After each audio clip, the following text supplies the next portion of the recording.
So Jubes and Co, we tackle the issues of the day with real robust debate, both sides of the fence, battling it out with me in the middle with my forthright opinions and views. And often really interesting things happen because you start with a position and then by the end of the debate you find actually, well, I might not have thought about that one. What we need in this country is two new political parties. You should maybe think about doing a 2024 calendar.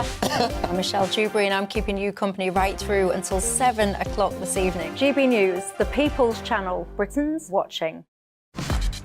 Start the day with GB News. We catch up on all the big stories you didn't hear the night before. And take a look at what the world's talking about this morning. That's right, Monday to Thursdays from 6 o'clock. It's Breakfast with Eamon and Isabel. Straight after breakfast, join us, Bev Turner and Andrew Pearce. We're going to take you through till noon. We'll be tackling the big topics of the day, including the things that the other channels just won't talk about. If it's happening here. Wake up to mornings on GB News, the People's Channel. Britain's news channel. I'm Simon Evans. Join me on GB News for Headliners at 11 p.m. What's the scoop? I'll be joined by two of the country's top comedians. That's right. As we take a look at tomorrow's newspapers tonight. We're going to get into trouble. If it's a big story, we'll be covering it. Spill some tea on him. There we go. But we'll also have some fun. I wouldn't stick up a bank.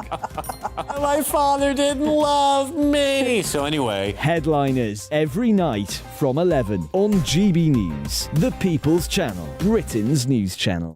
Saturday nights on GB News. From 6 p.m, I'll give you my unique take on the world today. then at 7, it's me, Calvin Robinson, with my Common Sense Crusade. New to GB News is the Saturday 5. 5 times the opinion. Join us every Saturday from 8 p.m. as we debate the week's stories. With us 4, plus a special guest. And at 9, of course, it's Mark Dolan Tonight. Saturday nights on GB News, the People's Channel, Britain's news channel.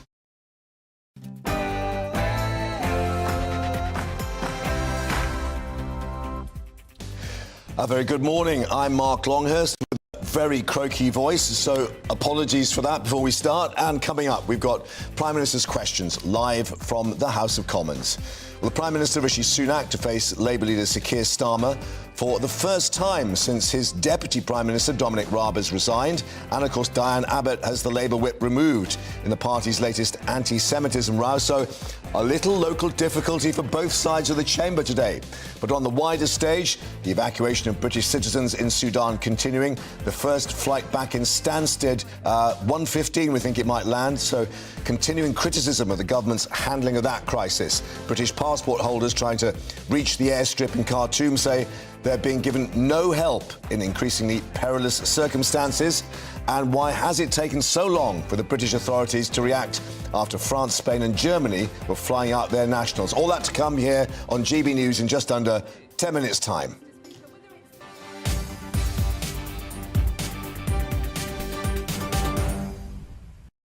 And joining us today for Prime Minister's questions is Conservative Member of Parliament for Stoke-on-Trent North, Jonathan Gullis. Hi, how welcome are you? to you. And Labour MP for Birmingham, Perry Barr, Khalid Mahmood. Thank you to you for coming in. And again, apologies for my slightly Barry White voice today, for those of you with a certain memory. It's going to be an interesting session today because both parties have got a rather difficult situation to cope with. Dominic Raab, of course, having left the Tory party, and Diane Abbott having the whip removed. First of all, to the issue of the Deputy Prime Minister, it appeared that obviously that the allegations were a little bit too much for the Prime Minister to swallow, even though it is Raab who has resigned rather than being sacked, effectively. Well, I respect Dominic for the fact that he kept his word. He said that if any stage the report said that he was guilty of any misconduct, he would step down, which he's obviously honoured. But of course, he's had his right of reply in the court of public opinion and made it clear that he feels that the 2 incidences out of the 24 that were upheld were ones that he feel were unfair. And I think that particularly with the Gibraltar case, there's certainly something that needs to be looked at there when a civil servant is effectively briefed or started negotiations when they weren't given power or the ability to do so, nor the direction of travel in which those negotiations were to go. So I think it's fair to say that there is certainly some looking inward within Whitehall that needs to happen, some reform clearly needs to take place, some better accountability for ministers to be able to hold civil servants to account. But ultimately, Dom has done the right thing, fallen on his swords, and I think as far as the Prime Minister is concerned, that would be the matter closed. Some looking inwards for ministerial behaviour, the fact that he's a right honourable member of Parliament and should behave in that way? Well, everyone should behave and treat their civil servants with integrity. In my, albeit 51 days as a minister in the Department for Education, I like to think that I had a good rapport and relationship with the team that I work with day in, day out, and that there was never any untoward behaviour. So I hope that all ministers will be able to conduct themselves like that, whilst being robust in holding civil servants to account whilst they are delivering for the people's priorities as the Prime Minister's laid out with his 5 pledges. And as Andrew Neil used to say, Diane Abbott. Yes, well, I think it's a serious mistake. If she's saying it's a mistake, she's apologised for it. But Keir Starmer's done the right thing. I think we have to get behind this issue of anti-Semitism, and the only way we can do that is taking quick and swift action, and that's exactly what he's done, and I think it's the right thing to do. And does that also mean not just losing the party whip, but effectively being deselected as an MP, even though it's got a huge majority, of course? Yes, but I think that's a later decision at the moment to take place. It depends how long she loses the whip for and what the NEC decides on that. So we have to go through a democratic process of the National Executive to decide whether she's able to stand as a Labour candidate or not. How damaging has the row been for Labour, bearing in mind we've got these local elections days away now? Well, I think, first of all, she's apologised quickly. Secondly, Sir Keir took very direct and straight away the action that he needed to do. Didn't mess around, did he? Didn't mess around. So I think from that point of view, it's clear that we're not going to stand any issues on anti-Semitism as in a move forward, and that's what the Labour Party is about now, and that's what we're going to concentrate on. OK. The big story is, of course, that we've got this flight, the first flight from Larnaca. We understand it might be landing at Stansted at about 1:10.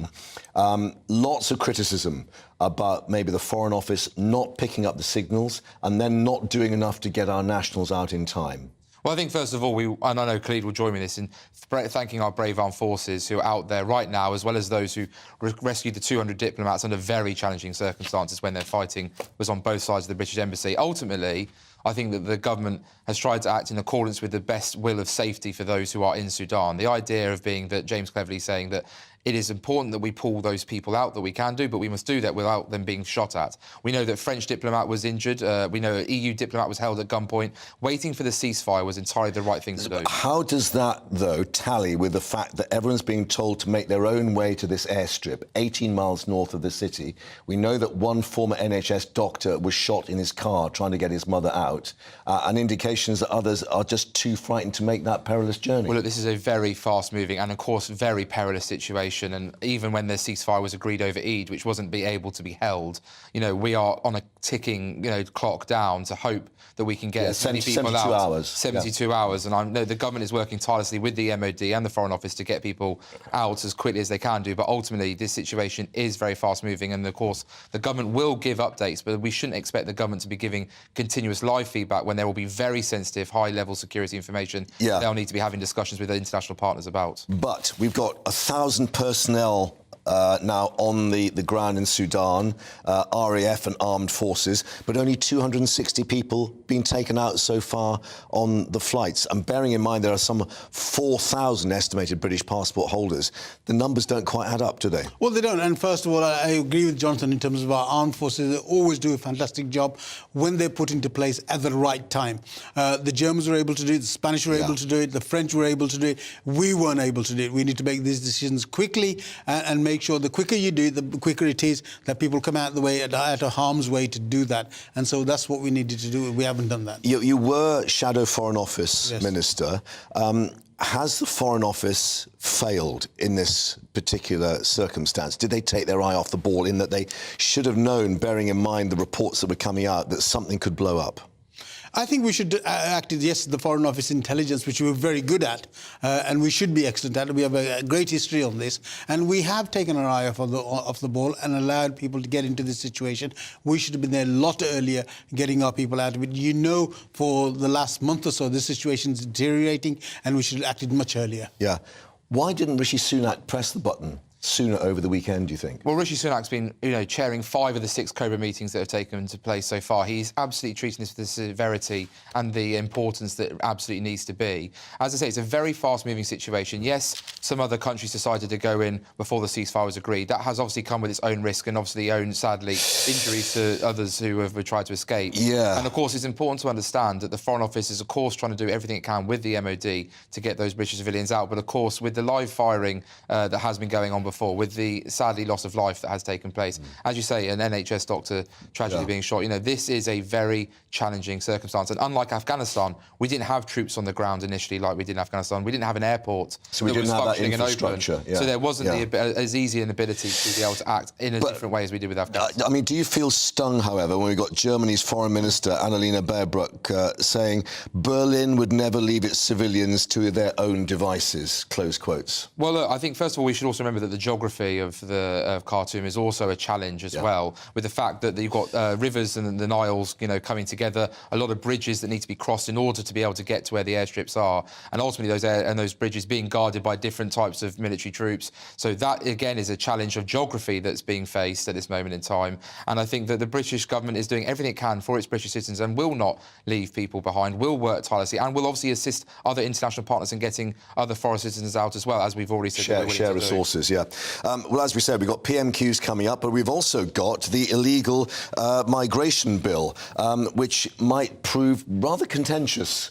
Suella Braverman clearly is indicating she wants to push this through to tie up with the Rwanda policy, but significant numbers of backbenchers and senior Tories are unhappy about quite a few of the provisions. Well, actually, I think what you've seen is, and I was involved in some of those negotiations when it came to the ECHR and Rule 39 orders over the Easter recess, that actually we're in a really good place. The party, I think, is broadly in agreement. I'll be supporting all the amendments laid by my colleagues like Tim Lawton, as well as the ones laid by Danny Kruger and the government, and I think you'll see a consistent, strong message. Right. The question for Labour is, they've got less than 12 hours. Can Khalid stay on this camera now that he's going to back the bill, stop the votes, and obviously make sure that... Let's ask him that in a moment. Let me just backtrack to those provisions, because the concern is particularly things like unaccompanied children and what would happen. Are they going to be sent back? And obviously there is a provision under, I think it was 1990, wasn't it, the children's provisions to look after them under international treaties. So the agreement's been, as it will continue to be, that a child that has been proven to be a child will be looked after under the Children's Act, will receive the local authority support as a child in care that they rightfully deserve. And when they get to the age of 18, obviously there is that condition that if they're here on their own, they may well be... They could well be sent on their way. Sent back to their country of origin where they've got family or relatives that would be safe. OK, well, let's put the question to you. Are you going to back it? I will not be supporting the bill. I think it's an abrogation. Well, there's a surprise. Abrogation from our human rights obligations is absolutely disastrous. We are the United Kingdom. We built our history on the rule of law.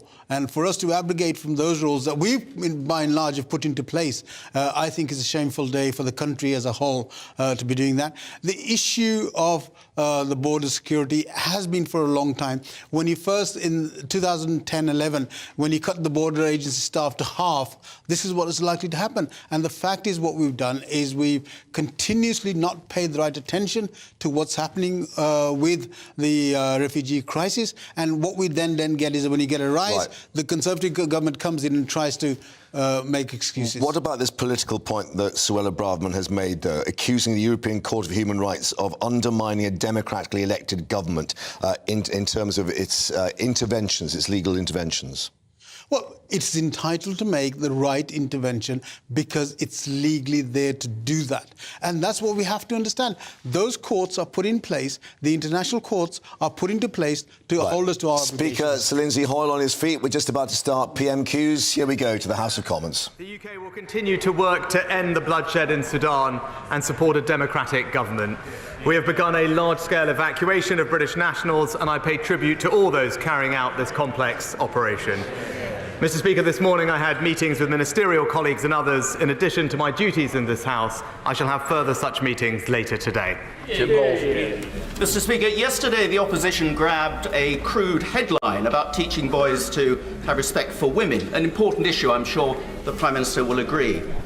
But given that the Leader of the Opposition apparently doesn't know what a woman is, that he won't stand up to defend women in his own party, voicing views on women's rights, and according to his own front bench, failed to prosecute rapists when he was in charge as DPP. Does my right honourable friend think that the Labour Party are in any position to teach anyone about respect for women? And is the irony dead?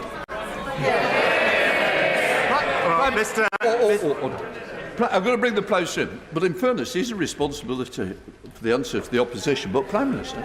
Mr. Speaker, my honourable friend is absolutely right. The leader of the opposition's record on women is questionable at best, Mr. Speaker. And before Labour do start preaching about this issue, they should work out the answer to one very simple question. I'm certain what a woman is he? We now come to the Leader of the Opposition, Keir Starmer. Mr. Speaker, can I join the Prime Minister in paying tribute to the brave British personnel involved in the evacuation effort from Sudan? The government must do everything in its power to urgently evacuate UK nationals still trapped in Sudan. Mr. Speaker, yesterday George Osborne said that the Tory party's handling of the economy makes them vandals. He's right, isn't he?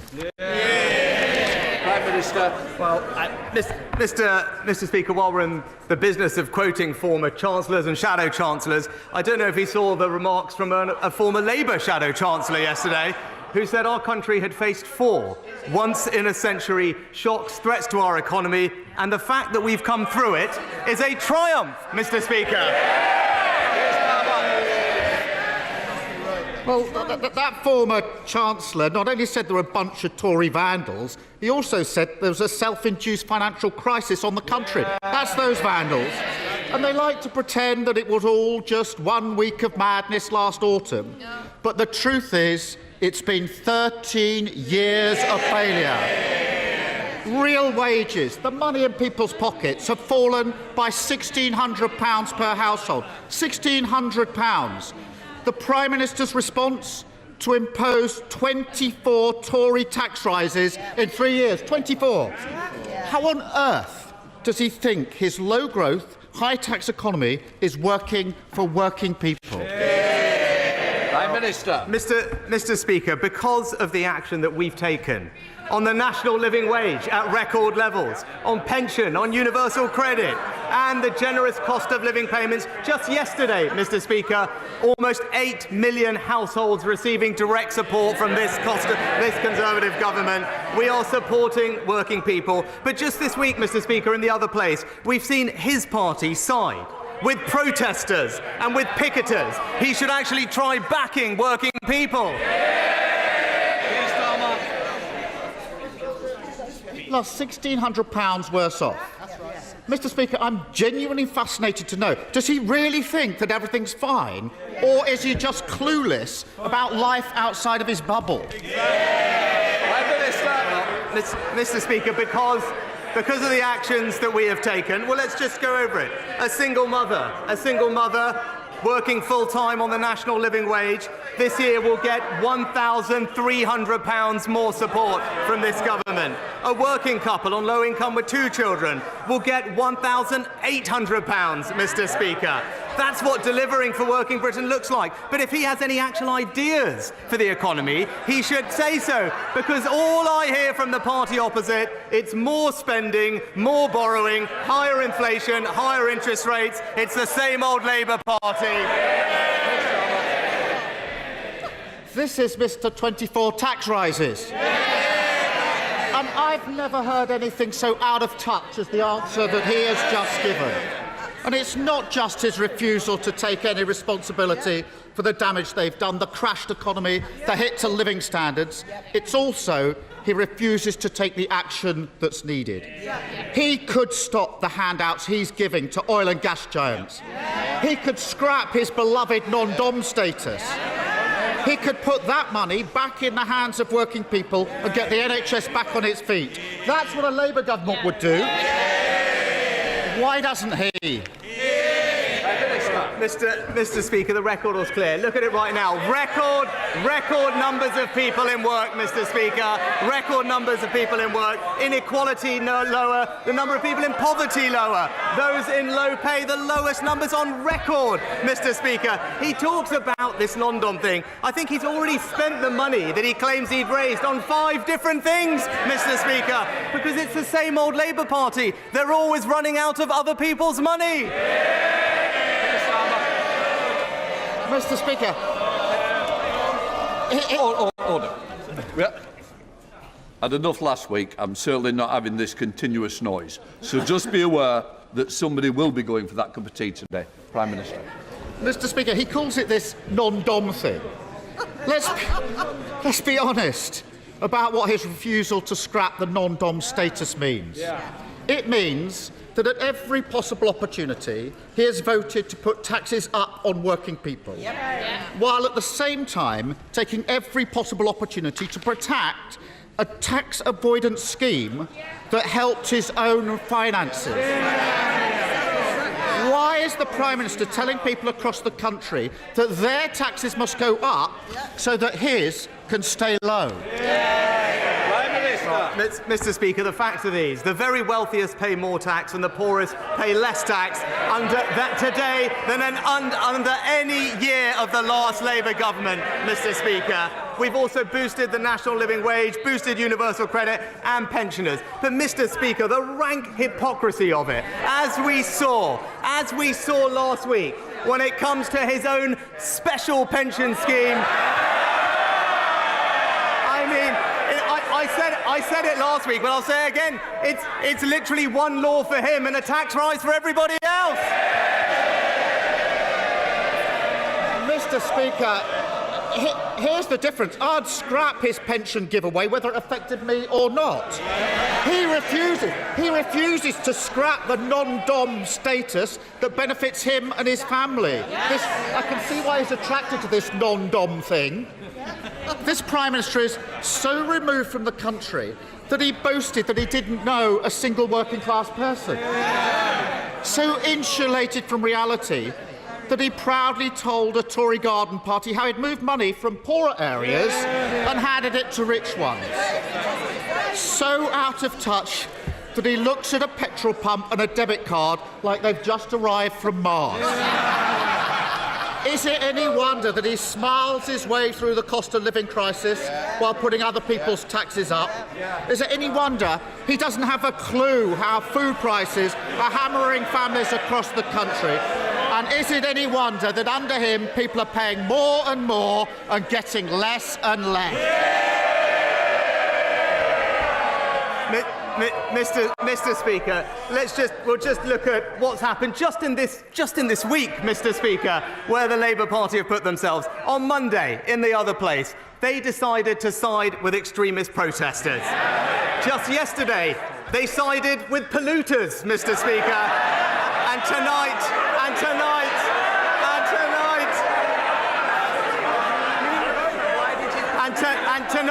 tonight we will see them siding with the people smugglers, Mr. Speaker. I tell you this, whilst we're in the business of sending back the 1,000th illegal migrant from Albania, Mr. Speaker, we're delivering cost of living payments to millions of households just yesterday, and today we've announced we put 20,000 more police officers on the street, Mr. Speaker. We're siding with the British people, Mr. Speaker. That's what the Conservative government does.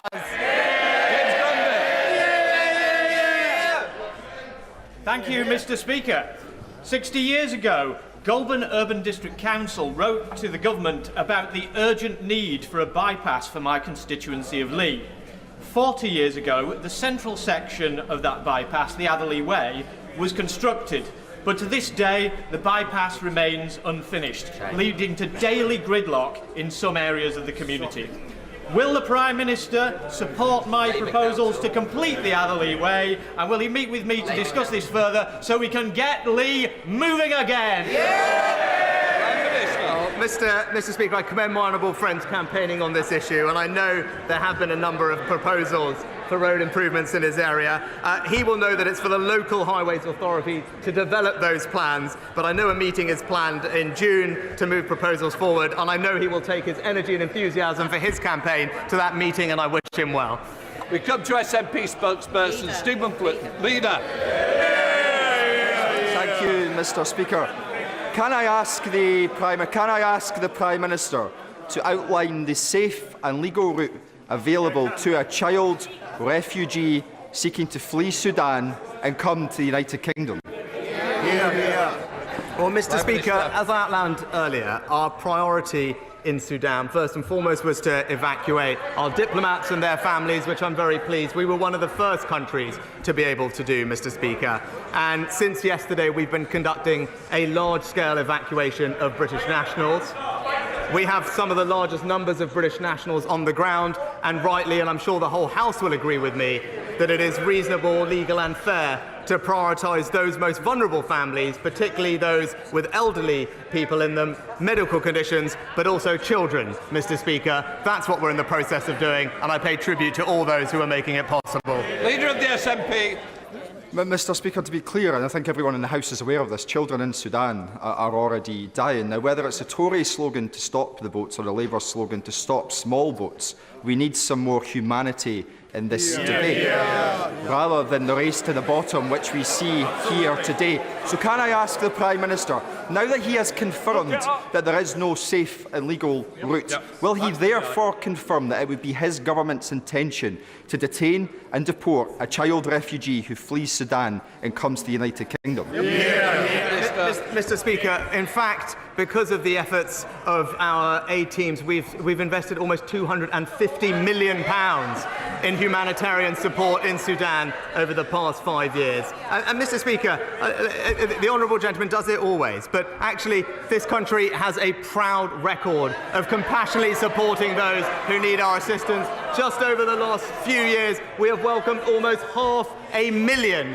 vulnerable people to our country, including many children, and it's that compassion that we want to make sure we continue, Mr. Speaker, which is why it's precisely right that we make sure that our system is not exploited by those coming here illegally, and that's what our bill will deliver.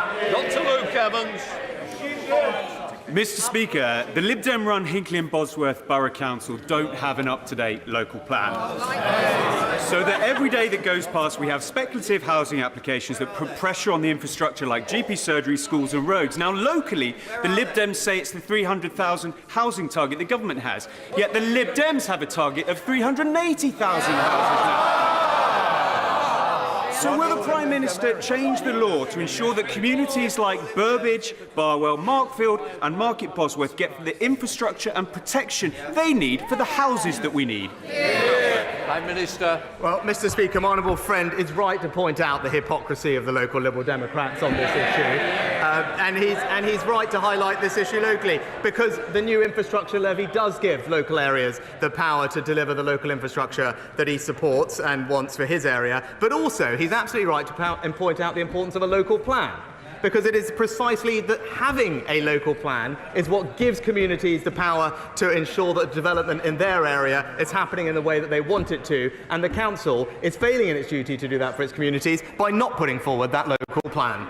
Liz Saville-Roberts. Well, incredibly, any traveller wanting to go by train from North to South Wales has to go via England. Linking Wales north to south would cost £2 billion. Now, the PM talks about running away with other people's money, but his government is depriving Wales to the tune of £6 billion by ruling that north-south England rail links like HS2 somehow benefit Wales. Will he plead guilty to the Great Welsh Train Robbery? Mr. Speaker, as the honourable lady knows how transport matters are handled in Wales, and what I would say to her is that we do always want to work cooperatively with the Welsh Government, see where we can deliver jointly for people in Wales. We're actually investing record sums in communities up and down Wales through the Levelling Up Fund and the Community Ownership Fund. We're happy to continue those conversations. Many of those are transportation projects, and I think hopefully she'll join me in saying what the people of Wales do not need is the Labour Welsh Government's plan to ban all building of new roads. Harriet Baldwin. Thank you, Mr. Speaker. Will the Prime Minister back our local plans to reopen our much-loved Malvern Hills College? And does he agree that Warwickshire College Group should negotiate the sale in good faith and not resort to using public money to sue our district council? Prime Minister. Well, Mr. Speaker, I thank my honourable friend for raising this issue. I, of course, recognise the valuable work that all colleges do in meeting local skills need, and very much welcome local community groups working together to address gaps in the way that her local area is doing.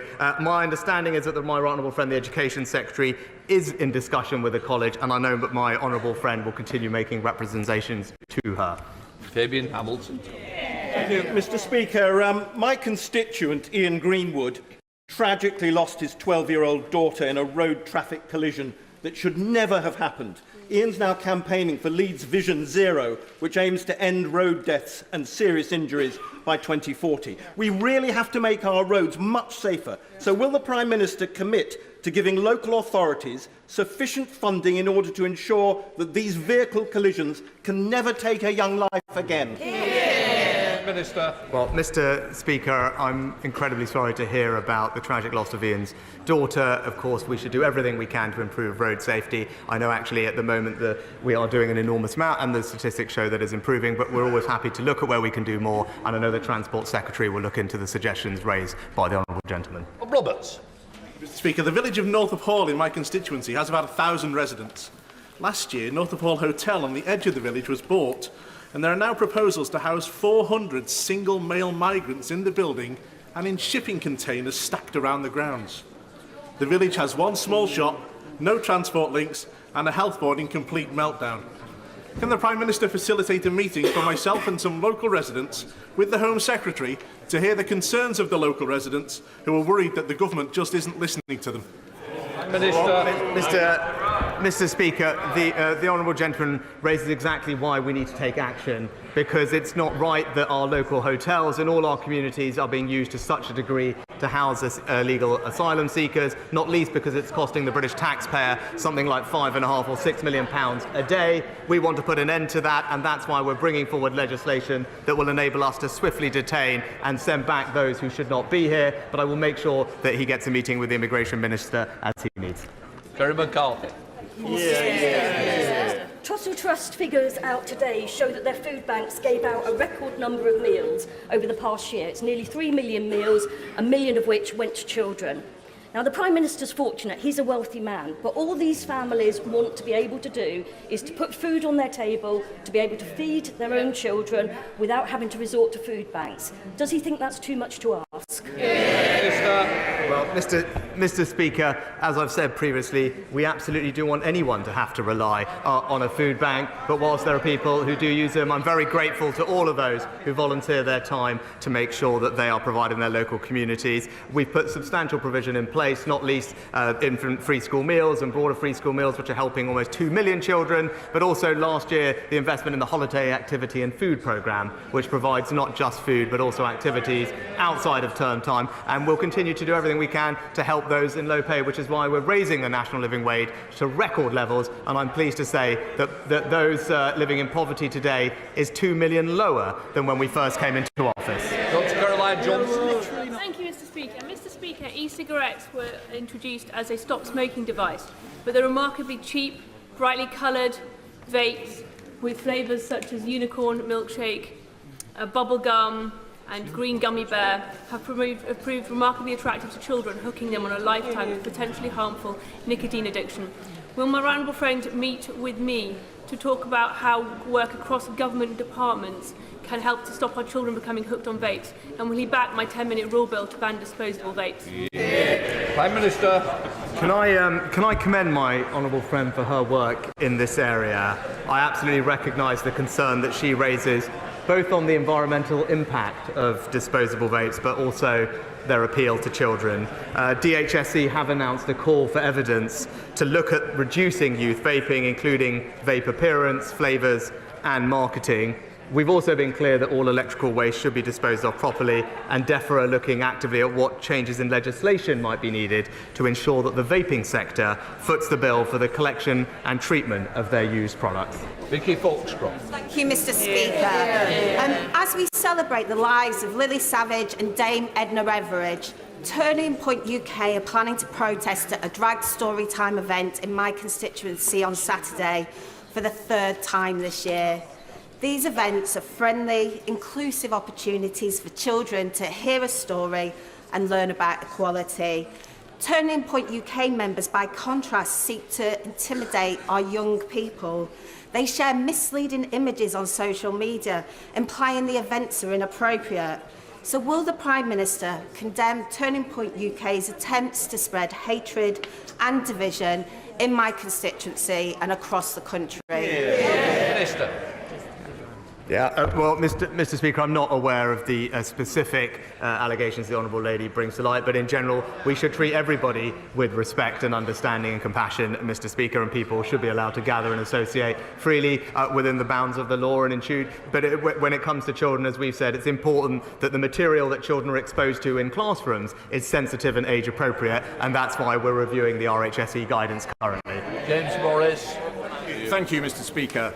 This year marks the 400th anniversary of the publication of Shakespeare's first folio, and his plays are not only a central part of our national culture, but many people around the world see them as a beacon of hope in darkest times. I recently met with Professor Natalia Tokrut, the director of the Shakespeare Institute in Ukraine, who told stories of actors, directors and scholars putting on Shakespeare plays in air raid shelters in Ukraine as an act of defiance against Russian aggression and bombs. So would the Prime Minister agree with me that, notwithstanding the sound and fury of domestic politics, that in Shakespeare's works we have a force for freedom in a world often dominated by the brutality and tyranny of oppressive regimes? Can I join my honourable friend in his comments? And coincidentally, one of the first gifts that I gave President Zelensky was an old copy of Henry V. And so I think his comments are well made. And that's why we're training and arming the Ukrainian forces with the equipment they need to push back Russian forces. And we know, and I know the whole House will join me in saying, that the people of Ukraine's incredible strength and inspiring bravery will ultimately defeat tyranny. Thank you, Mr. Speaker. This month marks 23 years since the passing of the late, great Bernie Grant, a former member of this House and the founder of the UK reparations movement in the UK. In his last Prime Minister's questions before his death, he asked for an apology to the people of African descent, living and dead, for our country's role in slavery and colonialism. But since then, Prime Ministers and heads of state have only ever expressed sorrow or deep regret. These are not sentiments that are befitting one of the greatest atrocities in human history. And there's been no acknowledgement of the wealth that has been amassed, or the fact that our country took out the largest loan it ever has to pay off the slave owners and not the enslaved. So I want to ask the Prime Minister today if he will do what Bernie Grant asked all those years ago, what I have asked and what countless others have asked since, and offer a full and meaningful apology for our country's role in slavery and colonialism, and commit to reparatory justice. No, Mr. Speaker. What I think our focus should now be on doing is, of course, understanding our history in all its parts, not running away from it, but right now making sure that we have a society which is inclusive and tolerant of people from all backgrounds. That's something that we on this House, our side of the House, are committed to doing and will continue to deliver. But trying to unpick our history is not the right way forward, and it's not something that we will focus our energies on. Thank you, Mr. Speaker. Mr. Speaker, the Prime Minister will recall his visit to Rugby to see our great work in delivering new homes and the new community of Holton, where 1,000 of 6,000 homes are now occupied. But regrettably, urgent care services at our local hospital of St Cross are not keeping pace with this growth. And as a consequence, 80,000 of my constituents now live more than 50 minutes drive from a major A&E unit. May I therefore invite the Prime Minister to return to Rugby to see for himself the need to upgrade our emergency care provision. Prime Minister. Mr. Speaker, it's absolutely vital that people can access the NHS services they need, particularly emergency care, and that's why we're investing an extra £1 billion, a dedicated funding to support urgent emergency care services. My honourable friend will know that the specific provision is a matter for local NHS commissioners and providers, because plans for those things need to be developed locally and take into account the expanding needs of local populations. And I know that my honourable friend will continue to engage with his local NHS trust to ensure the views of his constituents and communities are well known and adequately provided for. Angela Kroll. Thank you, Mr. Speaker. Prime Minister, every day I meet with constituents struggling to make ends meet, food banks barely managing to meet the demands, households and businesses up and down this country struggling to meet their energy bills. Yet the Bank of England has already announced that it is likely to increase interest rates once again, which will affect the poorest most and hike up mortgage rates once again. Does the Prime Minister, after 13 years of Conservatives government, agree with the Bank of England's chief economist that the poorest should just accept being poorer? Mr. Speaker, we are doing an enormous amount to support those who most need our help with the cost of living and some of the pressures, particularly on energy bills, that they face. That's why we made a decision to tax the windfall profits of energy companies and use that money to help pay around half of a typical family's energy bill. That is support worth £1,500. It applies across the United Kingdom. And on top of that, there are direct payments going to the most vulnerable families in our society. Just yesterday, the first of those payments was put out, £300, the first of 3 payments, and that went to 1 in 3 households, Mr. Speaker, including many in Scotland, and that is our Conservative government delivering for the people of Scotland and making sure they have the help they need to manage some of the pressures that they're facing. Sir Robert Gilbert. In Yorkshire, we say you should judge a person by the company that they keep. So what would be the Prime Minister's view of an individual who can not only bear to spend more than 10 minutes in the presence of Vladimir Putin, but refers to him as a dear friend? Prime Minister. Well, Mr. Speaker, I think our views on President Putin are well known. His illegal war in Ukraine has caused untold misery for many people. It's caused a humanitarian crisis and is still ongoing in defiance of international condemnation and sanction. Mr. Speaker, we will do everything we can to bring those responsible for war crimes to justice, continue to support Ukraine militarily and make sure that we can support them all the way to victory, Mr. Speaker. And I know that the whole House is united in wanting that outcome. Sir George Howard. Thank you, Mr. Speaker. Given the chronic lack of capacity in the NHS, the Prime Minister will be aware that community pharmacies can help deal with minor illnesses. But there is a problem. On average, 10 pharmacies close every month in England. Will he take urgent action to prevent further closures and commission a properly funded Pharmacy First service for minor illnesses? Mr. Speaker, it's a rare agreement between the honourable gentleman and myself that I'm a wholehearted champion and believer in the role that community pharmacists can play, and we want to make sure that they can do everything to ease some of the pressures in primary care. It's something that we're actively talking to the sector about. We'll always continue to do everything we can to support community pharmacies. I know firsthand how respected they are in their communities, and I think they can do more for us over time. Sarah Atherton.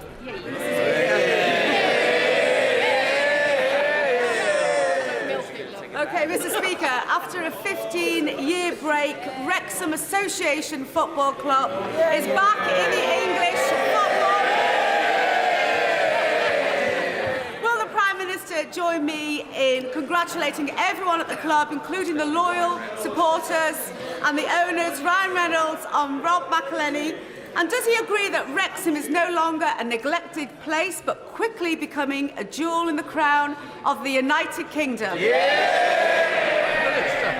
Well, Mr. Speaker, can I join my honourable friend in congratulating everyone at Wrexham, from the owners to the players to supporters and everyone in the community. It's been an incredible ride. We've all enjoyed watching them, and we wish them every future success, Mr. Speaker. And I join with her in saying they are indeed a jewel in the crown, and she deserves enormous credit for championing them in this place.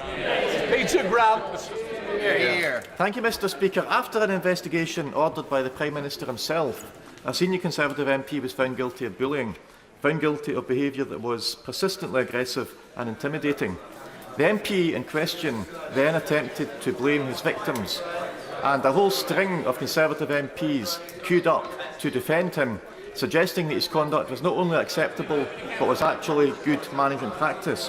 What does it say about the Prime Minister's own values that he has done nothing to distance himself from those comments? Prime Minister.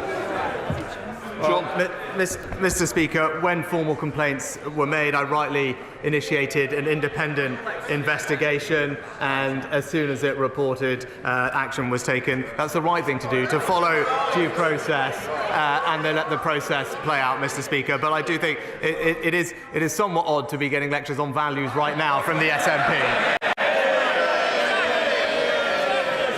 That completes Prime Minister's questions. Those please leave. Well, there we are. That was quite a fiery PMQs session in terms of body blows, perhaps even a few below the belt between Rishi Sunak and Keir Starmer. In particular, the phrase "Mr. 24 tax rises," bearing in mind we heard the label "Sir Softy" being pinned on Keir Starmer last week. Still in the studio with us, Conservative MP Jonathan Gullis and Labour MP Khalid Mahmood. Gentlemen, what did you make of what I thought was actually pretty indicative of what the general election may be fought on, a very personal battle? Well, look, it's obviously right that the Prime Minister calls out the Leader of the Opposition, because ultimately Sir Keir Starmer can't be trusted on what he says or sticking to his word. And I'm not just saying that. Ask his own party members. He had his 10 pledges to become leader, ditched them as soon as he became leader. He said he was pro-second referendum, pro-Remain, and then I was trying to claim that he's a Brexiteer.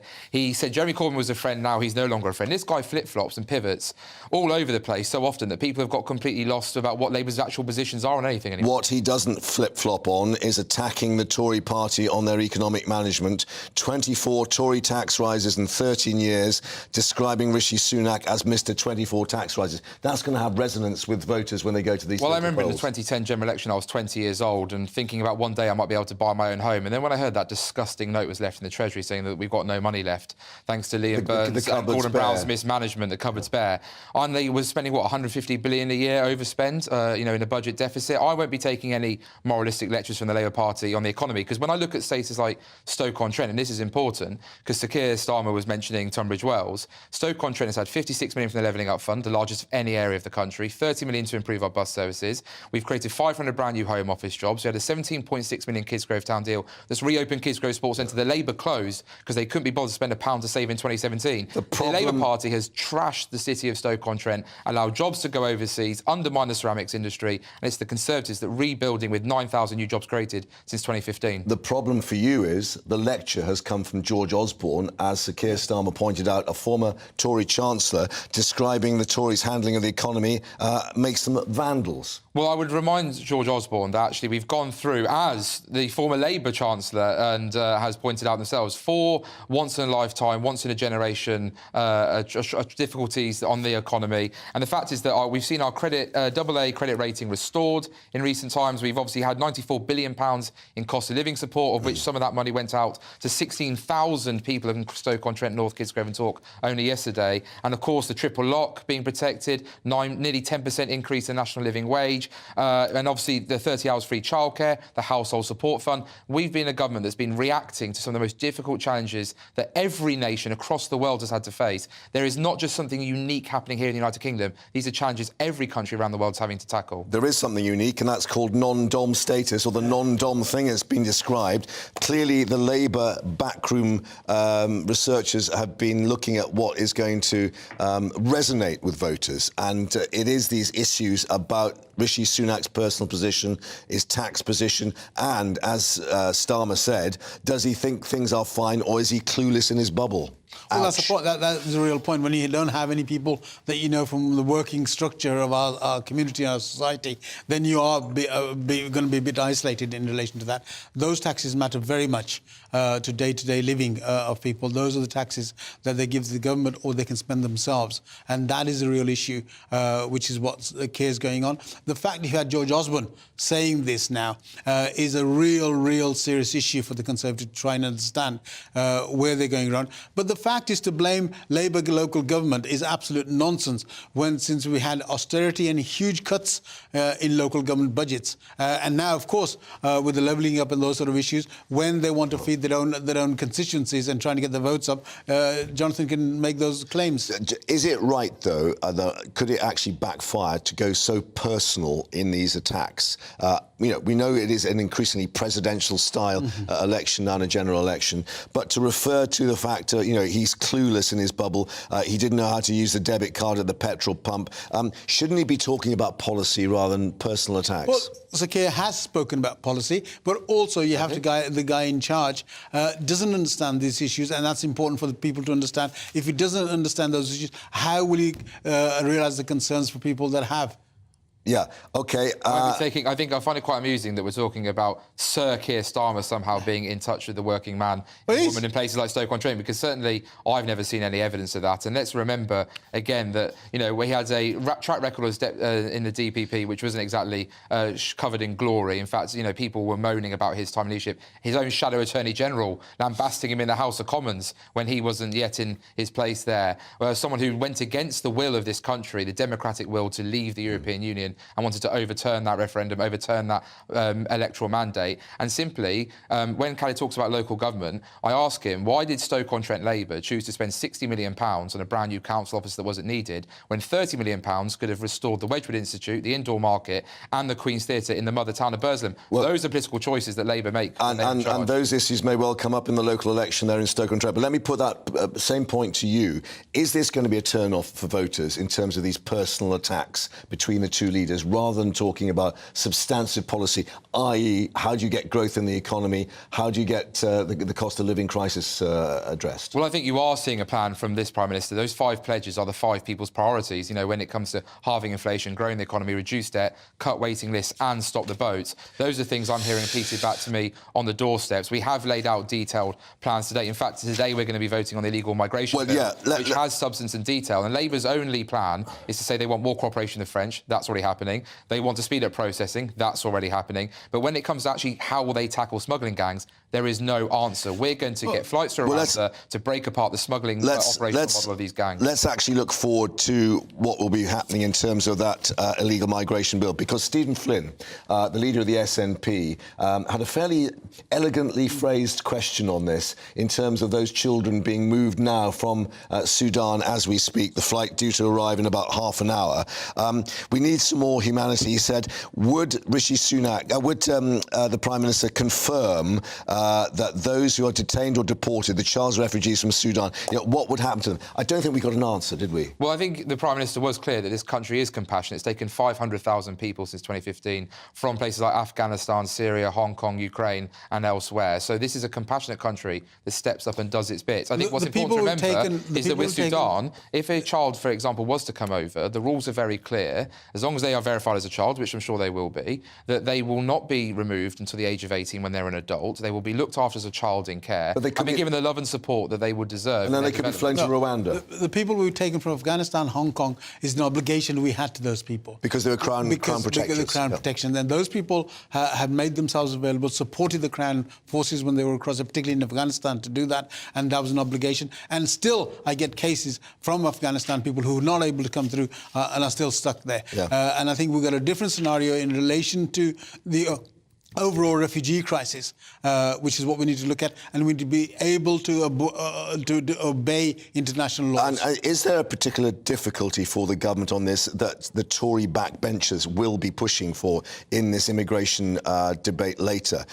Because we have Sir Ian Duncan-Smith, we have Theresa May addressing this question of children, unaccompanied children, what happens to them, how are they treated? And at the moment, it appears that the legislation is putting them all in, if you pardon the expression, in the same boat. Yeah, well, that's the point with the legislation. That's why I'm against it. That's why I said to Jonathan, I'm against it. And I think what we've got to do is look at who we are. We are the United Kingdom. We've got to be able to be ahead of the pack in terms of international law, particularly in relation to human rights and particularly in relation to children. We're supposed to be protecting them, as we did in the Second World War. We need to continue that now. Can I put something to you that Suella Braverman said earlier today in an interview on LBC Radio, which I think is pretty germane to the debate this afternoon that we'll get. I think that the people coming here illegally do possess values that we are at odds with our own country. Heightened levels of criminality, drug dealing, exploitation, prostitution.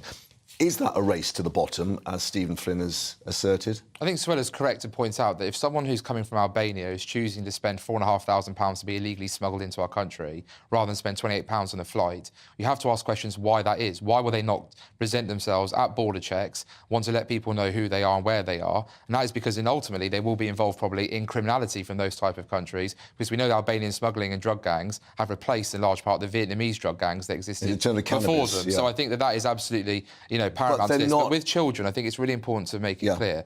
This country is compassionate and will stand up to do its bit, but we have to be also clear with this legislation that, children could, once they become adults, could face deportation potentially as an adult to Rwanda, safe for their country to start their life. Because what I'm fearing from this is, if we're not careful, children will be exploited and put more and more into these boats and used by smuggling gangs in order to smuggle across the adults that they want to, as well as obviously having others who are clearly not children presenting themselves as children, which undermines the very act of what we want to do, which is look after genuine refugees as women and children from places like Afghanistan, like Syria and like Sudan. Yeah, and Afghanistan in particular, because obviously there are those coming across who are trying to seek solace here and sanctuary, who've been in Afghanistan, who maybe aren't criminal drug dealers or will exploit people or be involved in prostitution. The Home Secretary's comments seems to have tarred everyone with the same brush. Yeah. I didn't read it like that personally myself, but I do accept with Afghanistan, absolutely, there are brave men and women who served alongside our armed forces that kept our troops safe, that obviously fed us intelligence about Taliban and other... And their lives at risk as a result And their lives at risk as a result. And of course we should do all we can, but we have to accept that this is a very challenging situation when the Taliban rule the country. And it's going to be ultimately very difficult to find ways, but we should indeed try and find ways to get those people over here. Why did it take Stephen Flynn to raise this very important issue ahead of this debate and talk about this race to the bottom? Why did that not come from Labour? Well, look, there are certain points you can cover in PMQs, and it was important to cover the points that Sir Keir did. And I think that debate, when starts... Because maybe the party's research said that's what we need to do for the election. To do that. I think there's only certain points that you can cover, and that's what he did. And I'm sure when the bill starts, all of the Labour front bench will be doing that. It's important that we do that, and that'll be done. Yeah. And but finally, also, just very quickly, to say all those people are criminals is absolutely xenophobic and racist. And I've made this a claim of Suella in the chamber as well. And I think she needs to get off that high horse and start to look at treating people with a bit of dignity. Yeah. You are with us until 1 o'clock, but last thought on Prime Minister's questions.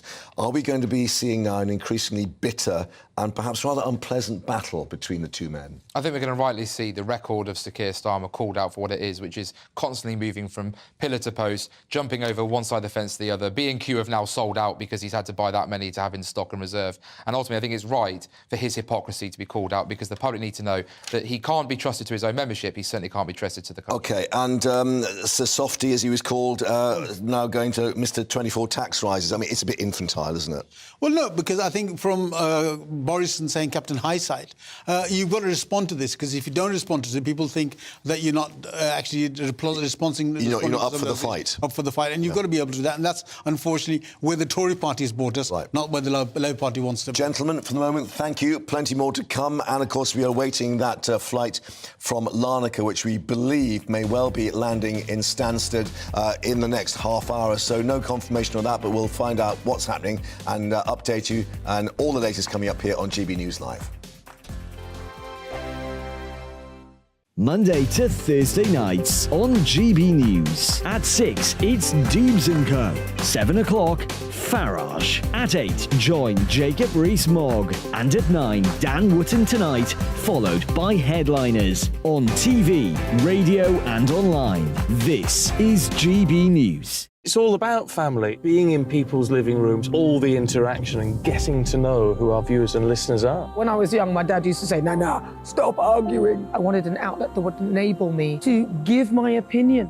People are going through a really hard time right now, and I know that you don't feel like you're being listened to by the establishment. I came to GB News because it's the people's channel, and I want the audience to have their say on the events of the day. We're dynamic. We do something different. Democracy shows that the wisdom of the nation is in its people. I get to travel to find out what the story is from a personal perspective. The British people aren't fools. We know when we're not being told the full story. We've got to work out how Britain moves forward from this.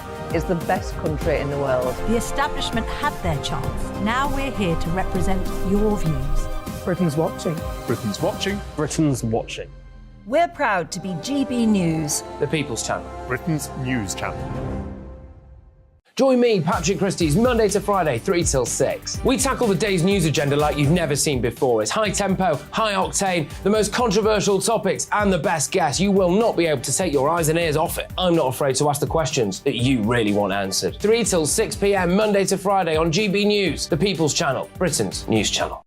I'm Andrew Doyle. Join me at 7 o'clock every Sunday night for Free Speech Nation, the show where I tackle the week's biggest stories in politics and current affairs with the help of my 2 comedian panellists and a variety of special guests. Free Speech Nation, Sunday nights from 7 on GB News, the People's Channel, Britain's news channel. It's also warmer.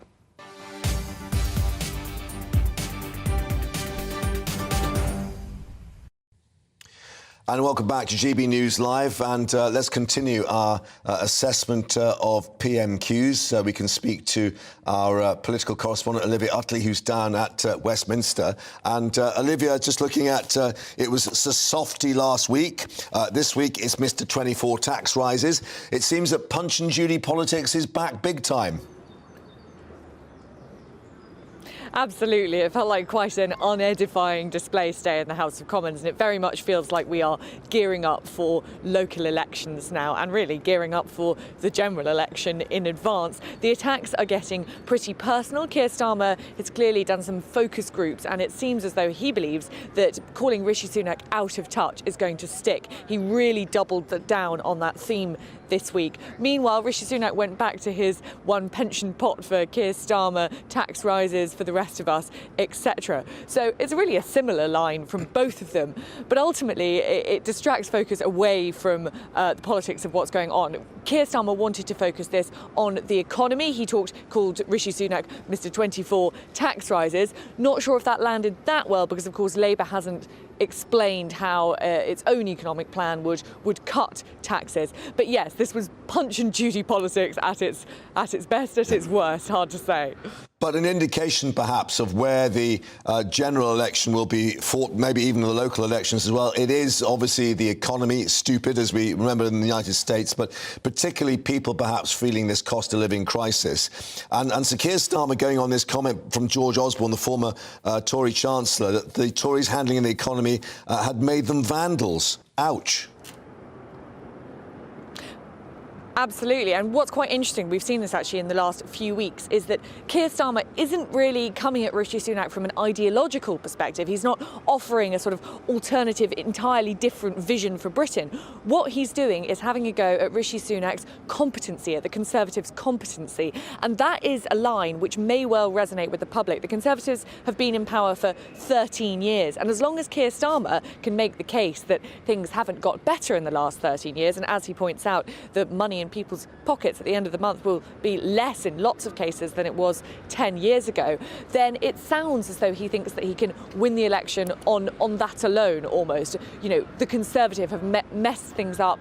We will be the ones to fix it. So the issues which he's focusing on, it was crime last week, it was the economy this week. They're traditionally Conservative issues. They're traditionally areas where the Tories win votes rather than lose them. But when it's a question not of policy, but of competency, then Labour believes it has the upper hand. Yeah.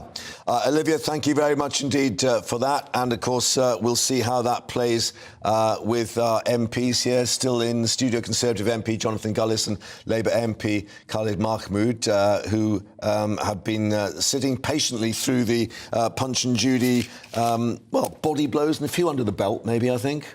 No, I think, look... Is it good fun? When Keir Starmer's going to put out these attack ads, those disgusting attack ads that try to make out that somehow Rishi Sunak doesn't want to imprison child abusers, which is complete and utter nonsense and is condemned by many of his own MPs, as well as, David Blunkett, who's hardly known to have ever been a softie. I think Rishi Sunak has every right to respond and call out what Keir Starmer is. It's a hypocrite. Were you uncomfortable with those attack ads? No, I think this is serious politics, and I think we have to point out the record of the Tory party, and that's exactly what's happening. Right. Now, let's just update you, because the Flight 24 website, there it is. Yes, there's lots of planes flying in lots of directions, but we believe that this flight from Larnaca in Cyprus is now near Munich, to the south of Germany, heading towards Stansted. So it won't be landing quite on time. 1:15 we thought originally. It's going to be slightly later than that. But just to remind you, we have, I think, about 260 people moved out of Sudan so far, according to Suella Braverman a little earlier. Some 1,000 various military personnel and RAF personnel on the ground now in both Sudan and Cyprus, helping with this evacuation process, with the clock ticking on this 72-hour ceasefire. Jonathan, if I can ask you first, are we a little bit behind the curve on this? No, I don't. I think that we obviously had that 72-hour window. It was the right thing to do, to wait for a ceasefire, to make sure that not just our military personnel, but also the British citizens who are over in Sudan can try and be taken out as safely as possible without any further risk to their life than there already is in a very sensitive, very dangerous conflict as there is going on. And I think that obviously the work is now going on around the clock. And the Prime Minister gave an update, I think, in the early hours of the morning, saying that there'll be many flights taking off, obviously, from Sudan to get people out as soon as possible. But a critical 24 hours ahead, he said. The problem, however, is that many of these British passport holders in Sudan have said there is no help, no support. Clearly, the ambassador was on holiday. All the Foreign Office staff have now been taken out. And they're saying, we've got no one to turn to. Was it the right thing, despite, obviously, the threats to these personnel, to take out all the support network? I think, from what I've been told, from the briefings I've had, the diplomats were literally fighting either side of the embassy building. Right. Therefore, it was absolutely right that we got those diplomats out. But, of course, we have other challenges in the country with internet struggling to get there, as well as phone signal. And the Foreign Office is obviously doing everything it can with the resources it has on the ground to try and get in touch with those people directly and keep them updated. But, of course, it's a very fast-moving situation and a very dangerous situation as well. And, of course, the other issue, Khalid, is that when they come here, we don't know how many in total, but we've got 4,000 potential British passport holders in Sudan. What happens to them? Do they join this melee of people in various sort of hotel rooms, in camps, waiting to get accommodation and to be actually put in the right place at the right time? Well, this is a big problem, depending on how quickly the Home Office manages to deal with this and how quickly they're able to resolve the issues of these people is done. They haven't had a good record to deal with that. But the issue really is we're lucky that we've got a ceasefire. If we didn't have a ceasefire, there was no prediction that it could have happened. It could not have happened. And then we'd be in even worse trouble than we are. We didn't act fast enough to do what we needed to do, and that's why we're in the problem that we're in. Yeah, and in terms of the diplomacy, we are outside the EU. However, indications that it was a joint German, French and Spanish approach early on that got the flights out. I mean, have we suffered in this particular expedition in terms of not being part of the EU? What we have to remember is that those three countries have far fewer residents in those countries than we do. We obviously hundreds rather than thousands. Obviously, we have been in conversations with our European partners, as well as the Americans, for example, as well. So I think it's fair to say that, as I say, Rishi has, chaired 5 of the 6 COBRA meetings that have taken place today. He's taking this issue extremely seriously. And, of course, what we'll make sure we do and what we should be doing is finding that emergency temporary accommodation for those people when they arrive back here. Obviously, they're passport holders. They'll be able to access certain services and support quicker than those who have come via small boats. I was going to ask you, is there a difficulty here for the government if they're given special treatment when those perhaps who've been coming from Afghanistan saying, hold on a minute, why aren't you treating us in the same way? No, if people are coming over who are British passport holders and have come directly from Sudan via military of defence, aeroplanes, then absolutely, then those people can very easily be fast-tracked and dealt with. Of course, when people have come here illegally, don't have any documentation. Even though they're trying to get asylum. But if we don't have their documentation, which we don't in most cases, people are claiming to be certain ages, which we don't have verification for, where obviously we saw that horrific story in the Daily Mail where some 42-year-old was pretending to be a teenager. 17-year-old. Yeah, 17-year-old. Then we, of course, have to take that much more seriously and sensitively. Although we should add, there's been no independent verification of that story. But, I mean, the other issue then is, of course, the people that have been left behind. And as we said, you were Shadow Foreign Affairs Minister. have the lessons of Afghanistan not been learnt in terms of what we saw in Kabul and the chaos that ensued? First of all, if I can say, meetings don't resolve issues, action does. And having so many Cobra meetings is no good to anybody unless there's action on the ground. Although you need the intelligence to actually make the right that decision. should have been done much earlier. The Germans can do it for fewer people. Yeah. We should be actually ahead of the Germans because we had more people to deal with that. And that is the real issue that we didn't address. Yeah, and in terms of those left behind, we have a responsibility to those people. Yeah, exactly. As long as that we have responsibility to these people.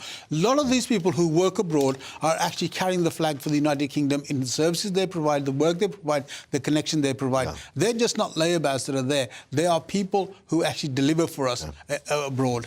Khalid and Jonathan, thank you very much indeed. Again, apologies for the croaky throat, but thanks for helping me out. We're talking a bit more than perhaps you used to. Gentlemen, thank you for that. And, of course, coming up in the next hour, more reaction to PMQs, but also the latest on that flight, which is now heading towards Stansted, and we'll update you on that situation in Sudan. Stay with us.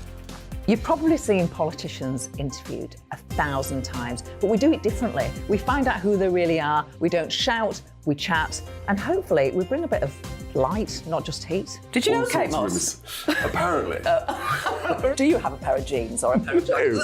No, of course I don't. What would I do with them? My friends are like, oh my God, what's she doing now? Join me every Sunday at 6 for Gloria Meets, only on GB News, the People's Channel, Britain's news channel.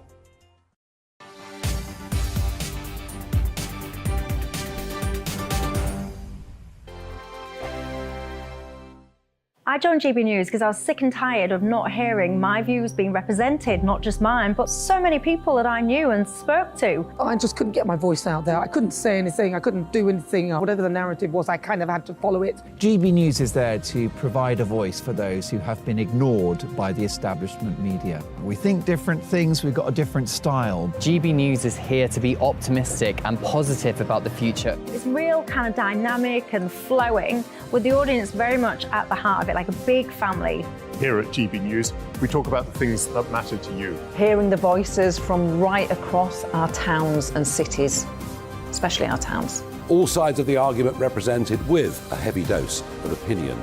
We're on a mission here to make a difference. And the GB News family really is here for you, and whatever time of day you can watch or listen. Britain's watching. Britain's watching. We're proud to be GB News, the People's Channel, Britain's news channel. Westminster is going around in ever-decreasing circles, followed by the media. Britain is broken. How on earth did we get into this mess? But more importantly, how do we get out of it? Join me at 7 p.m, Mondays to Thursdays on Farage, here on GB News. We will have open, rational debate. We've got to work out how Britain moves forward from this. Join us here on GB News, the People's Channel. Britain is watching. You've probably seen politicians interviewed 1,000 times, but we do it differently. We find out who they really are, we don't shout, we chat, and hopefully we bring a bit of light, not just heat. Did you know Kate Moss? Apparently. Do you have a pair of jeans or a pair of jeans? No, of course I don't. What would I do with them? My friends are like, oh my God, what's she doing now? Join me every Sunday at 6 for Gloria Meets, only on GB News, the People's Channel, Britain's news channel.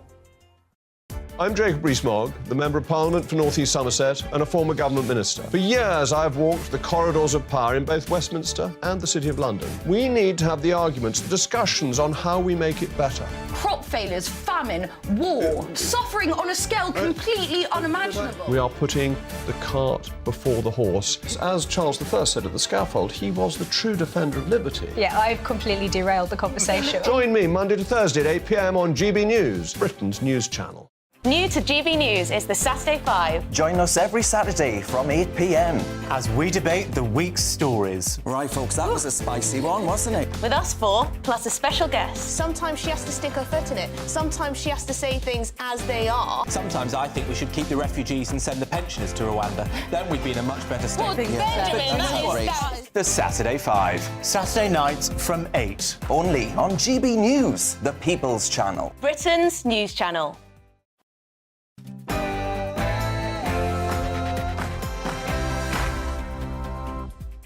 It's 1 o'clock, a very good afternoon. You're with GB News Live.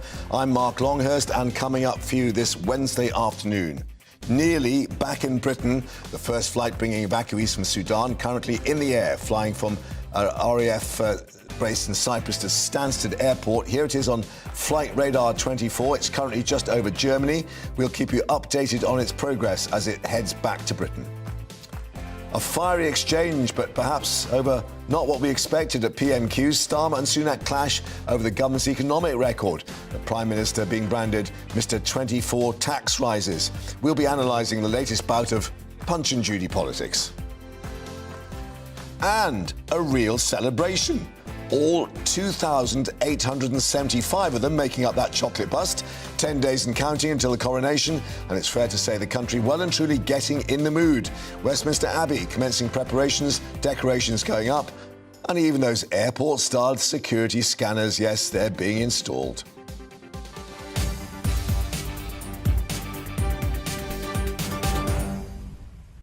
And staying with royal matters too, the latest in the phone hacking hearing, Prince Harry saying he felt like the tabloid press was a third party in his relationships. That coming up shortly. First, all the headlines with Tatiana.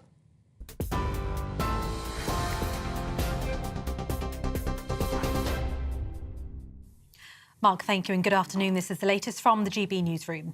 The first flight carrying British nationals from Sudan has left Cyprus and is due to land in the UK this afternoon. The Home Secretary, Suella Braverman, says up to 300 people have been evacuated from Sudan. It's estimated around 4,000 Britons were stuck in the country. The Prime Minister has warned of a critical 24 hours ahead as the military races to rescue people before the ceasefire ends. At PMQs this afternoon, Rishi Sunak was asked by the SNP Westminster leader Stephen Flynn to outline a safe and legal route available to a child refugee fleeing Sudan. Our priority in Sudan, first and foremost, was to evacuate our diplomats and their families, which I'm very pleased. We were one of the first countries to be able to do, Mr. Speaker. And since yesterday, we've been conducting a large-scale evacuation of British nationals. We have some of the largest numbers of British nationals on the ground, and rightly, and I'm sure the whole House will agree with me, that it is reasonable, legal and fair to prioritise those most vulnerable families, particularly those with elderly people in them, medical conditions, but also children, Mr. Speaker. That's what we're in the process of doing, and I pay tribute to all those who are making it possible. Well, Roseanne Ahmed, one of the Britons who was forced to make her own way out of Sudan, spoke to us earlier today about her journey. It isn't easy, it isn't safe, it's a massive, massive risk to go out on the streets and drive and attempt to move in the midst of war. And it's also not cheap, it's very expensive.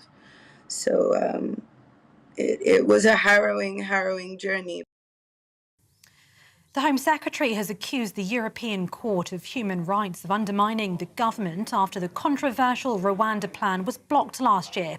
Parliament will today vote on whether to give the UK powers to ignore the Strasbourg court's rulings. And if the government's illegal migration bill is successful, Suella Braverman said they would not put a limit to the number of migrants they could deport to Rwanda. MPs debating on the bill have been warned to bear in mind the UK's human rights commitments. The Met Police Commissioner has admitted the force has not reached its recruitment target, saying they're 1,000 officers light. More than 20,000 new police officers have been hired in England and Wales, but Britain's biggest force missed its individual target. The ongoing recruitment programme is expected to cost £18.5 billion over the next 10 years. The Prime Minister earlier said that although progress is good, more work is needed.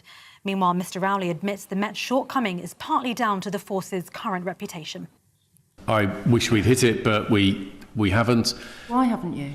So I think there are a range of factors in this. We have recruited over the last 3 years more than 9,000 officers, which is the most I think ever in such a short period. We haven't hit the target. Obviously, we are striving to maintain the quality. That's really important. I think there are factors which include both. I think the reputation of the organisation at the moment doesn't help recruiting. A man has been jailed for assisting 9-year-old Olivia Pratt-Bell's murderer. 41-year-old Paul Russell pleaded guilty to driving Thomas Cashman after he had fatally shot the 9-year-old last summer. He told police in the days after Olivia's death that Cashman was responsible for her murder, claiming he was not aware of this when he helped him. He's been sentenced to 22 months in prison. Health leaders have warned that patient safety is at risk ahead of the planned nurses' strike this weekend. NHS Confederation said that there are no plans in place for covering striking staff, and if that's the case, there'll be no guarantee of safe care for patients. The walkout, subject to a legal challenge, marks a significant escalation in the ongoing pay dispute.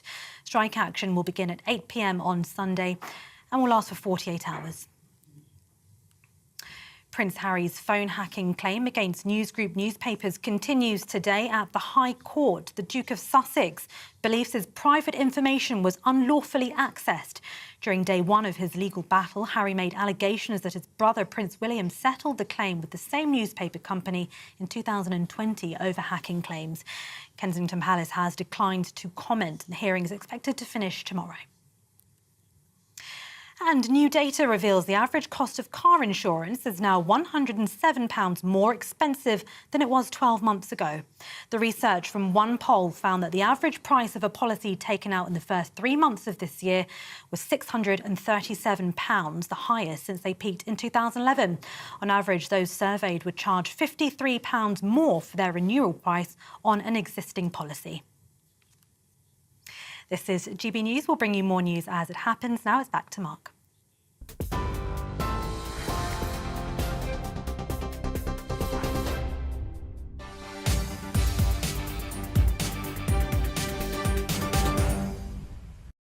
Tatiana, thank you very much and welcome back. Apologies for the croaky voice, but we'll soldier on with the first plane carrying British nationals from Sudan having taken off from Cyprus, from Larnaca, expected at Stansted Airport this afternoon. We are looking at its progress on the Flight 24 tracker, so we'll update you when we think it might be landing. We had expected 1:15 earlier, but it's going to be later than that. There it is, heading over Germany at the moment, having flown over Munich, so we'll keep track on that. Well, meanwhile, the Home Secretary, Suella Braverman, confirming that up to 301, I think in particular, had been evacuated so far as part of that airlift. But also defending the UK's response, saying that the government had to cope with a larger cohort of British nationals in Sudan compared to many other countries, some 4,000, and that the evacuation effort was not a competition. Well, joining us now, our Home and Security Editor, Mark White, who is also keeping an eye on this sort of developing story where we've got 301 in total, but we think there are 170 on this first flight coming in fairly shortly. Yeah, some details coming out from Downing Street spokesman on what is happening with regards to the evacuation effort. 4 flights have left Sudan so far with a total of 301 people. 170 of those have now been put onto this first flight, which is due into Stansted, we believe, sometime after 2 o'clock this afternoon. We are told that in total 8 flights will have left Sudan by the end of today. But Mark, it's really, really difficult on the ground for those civilians who are trying to make it to this airbase north of Khartoum because of the very volatile situation on the ground. We're getting some very worrying reports coming through now of a retired NHS doctor whose car was shot at, who has been critically injured.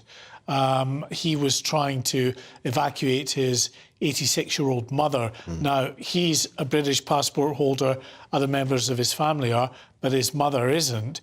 And there's all of this concern about, you know, what do you do with other relatives, close relatives out there that are not passport holders and would not qualify for acceptance under the scheme to the UK. And now the Prime Minister was asked about this in Prime Minister's questions a short time ago about the issue of those Sudanese trying to flee the worst of the conflict there and whether they would be allowed into the UK. And he reiterated, really, that the focus is on getting British nationals out. This is what he said.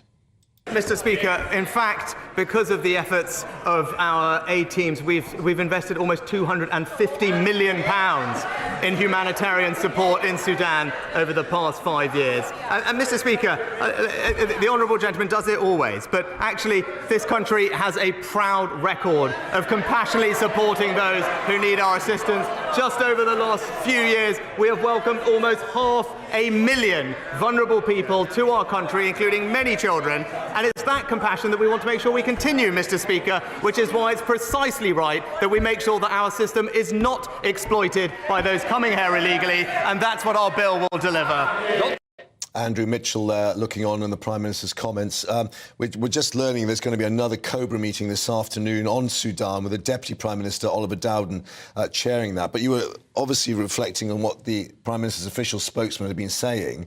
Now, he's saying from the information we're getting, we are not seeing those who are making that travel having significant issues. Now, a lot of people may raise their eyebrows at that because clearly it appears well organised at the airstrip, the flights are taking off, but people are literally having to take their lives in their hands to get there. This doctor, we understand, was shot through the leg and is quite badly hurt, not knowing what sort of medical facilities is going to be there for him to get treated. Yeah, I mean, it's just not true to say that people are not encountering issues. It may be that we're lost in translation here and they're talking about the way in which the operation is running at the airfield. But actually, for those civilians who are trying to get to that airfield north of Khartoum, there are significant issues being encountered. We are getting multiple reports now of people that have come across incidents of gunfire that have, had to move away, change their plans. And of course, this doctor, as you say, having been shot through the leg, according to his daughter, is in a critical condition. They're trying to stem the loss of blood from that injury to his leg, but he's nowhere near any kind of medical assistance here because, of course, many of the hospitals are out of action. And of course, the danger of becoming infected and so on. But we do obviously reflect that when the Foreign Office and diplomatic staff were taken out, they had a military escort. So clearly there was a plan to enable that to take place. I mean, will there be at some stage a consideration that they've got to put something like that back in place to get people from some kind of collection point?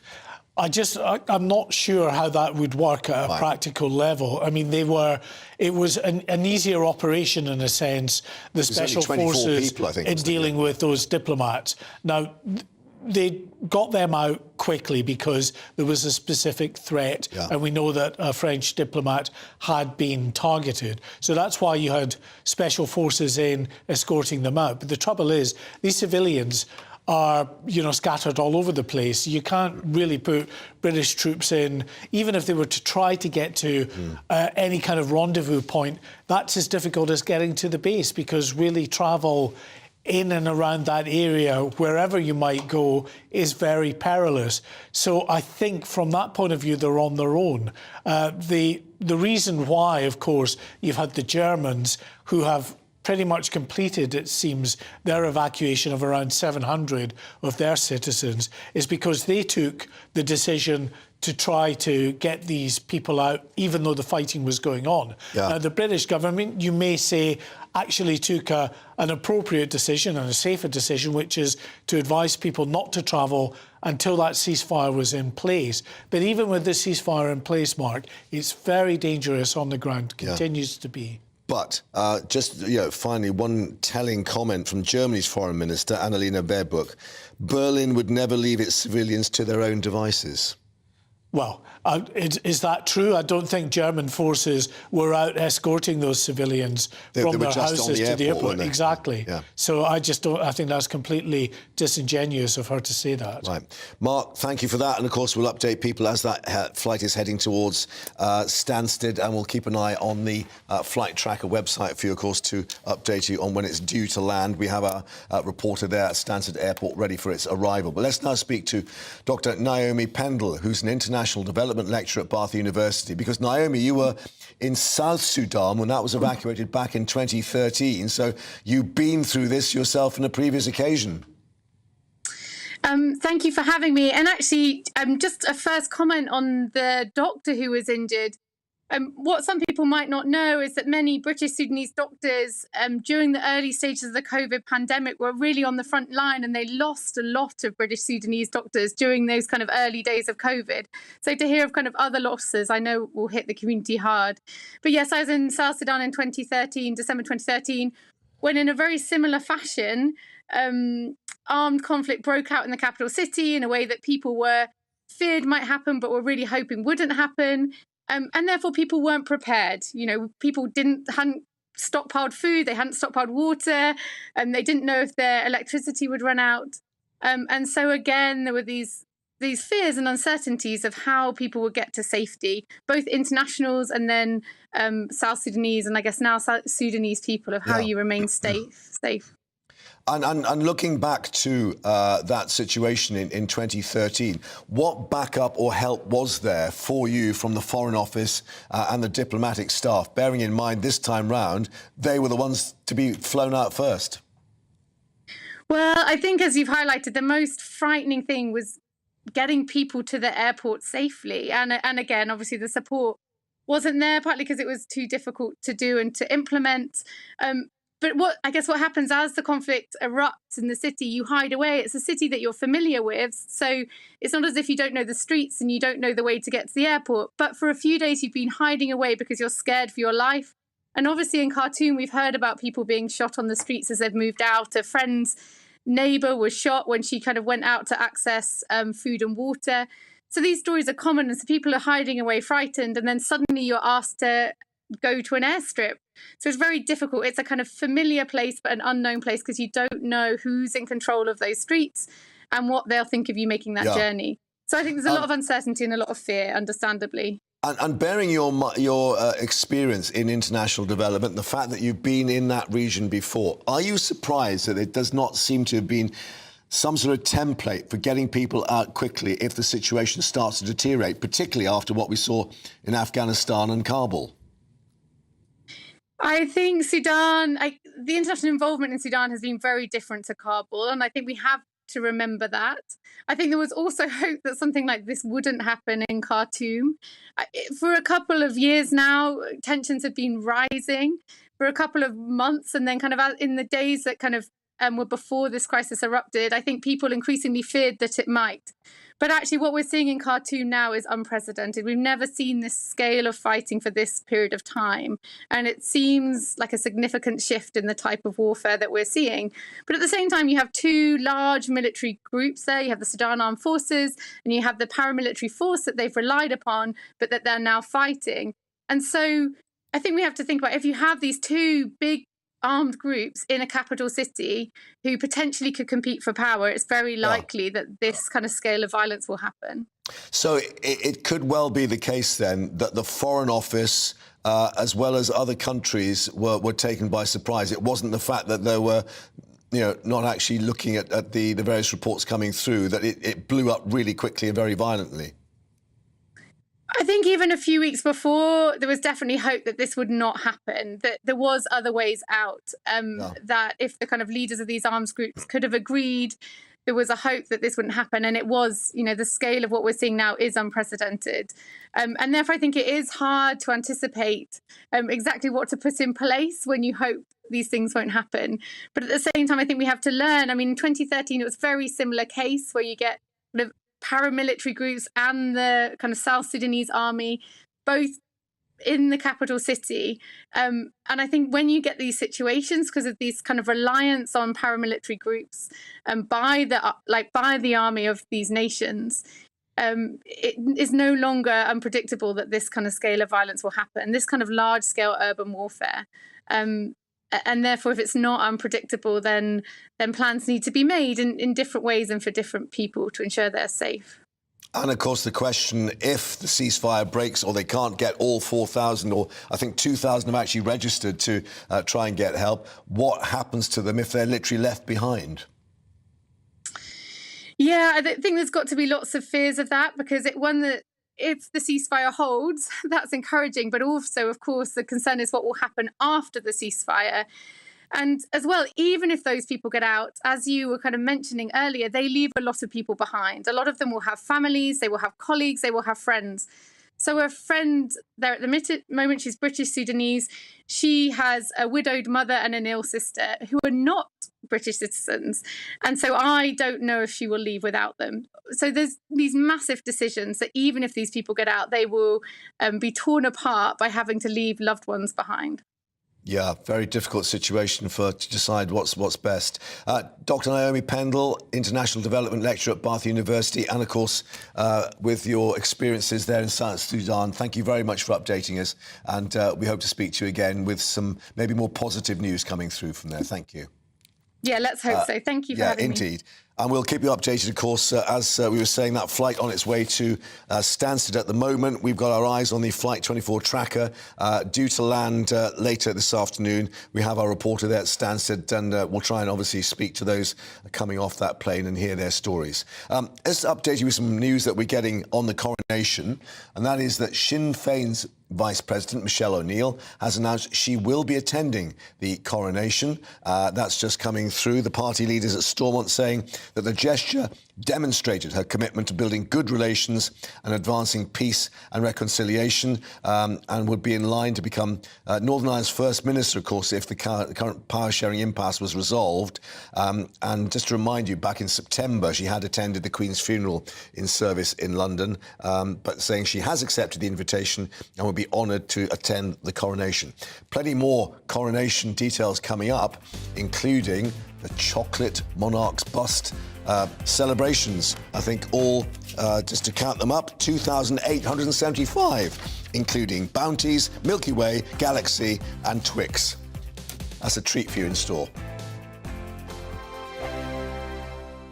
Monday to Thursday nights on GB News. At 6, it's Dubes & Co. 7 o'clock, Farage. At 8, join Jacob Rees-Mogg. And at 9, Dan Wootton Tonight, followed by Headliners. On TV, radio and online. This is GB News.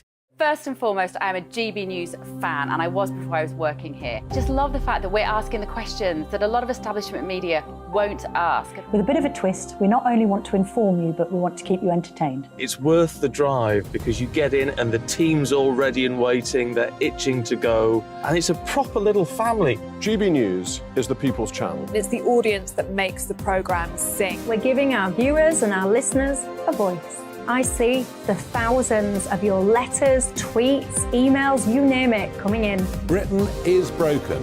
How on earth did we get into this mess? But more importantly, how do we get out of it? The establishment had their chance. Now we're here to represent you. It's time for something different. It's time for GB News. I'm very patriotic. I believe in Britain. Our best days lie ahead. Britain's watching. Britain's watching. Join us here on GB News. The People's Channel. Britain's news channel.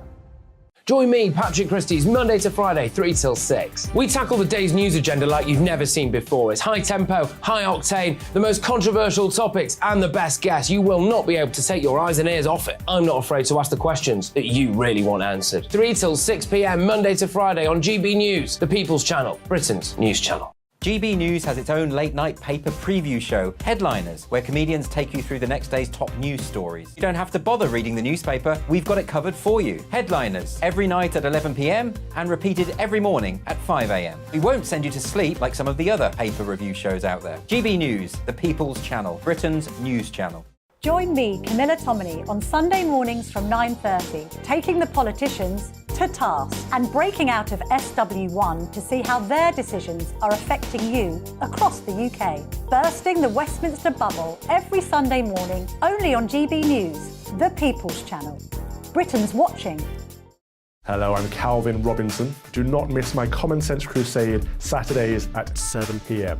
Join me for some in-depth discussions on faith. Is that not the start of the slippery slope? It's very much so. And the big moral questions of the day.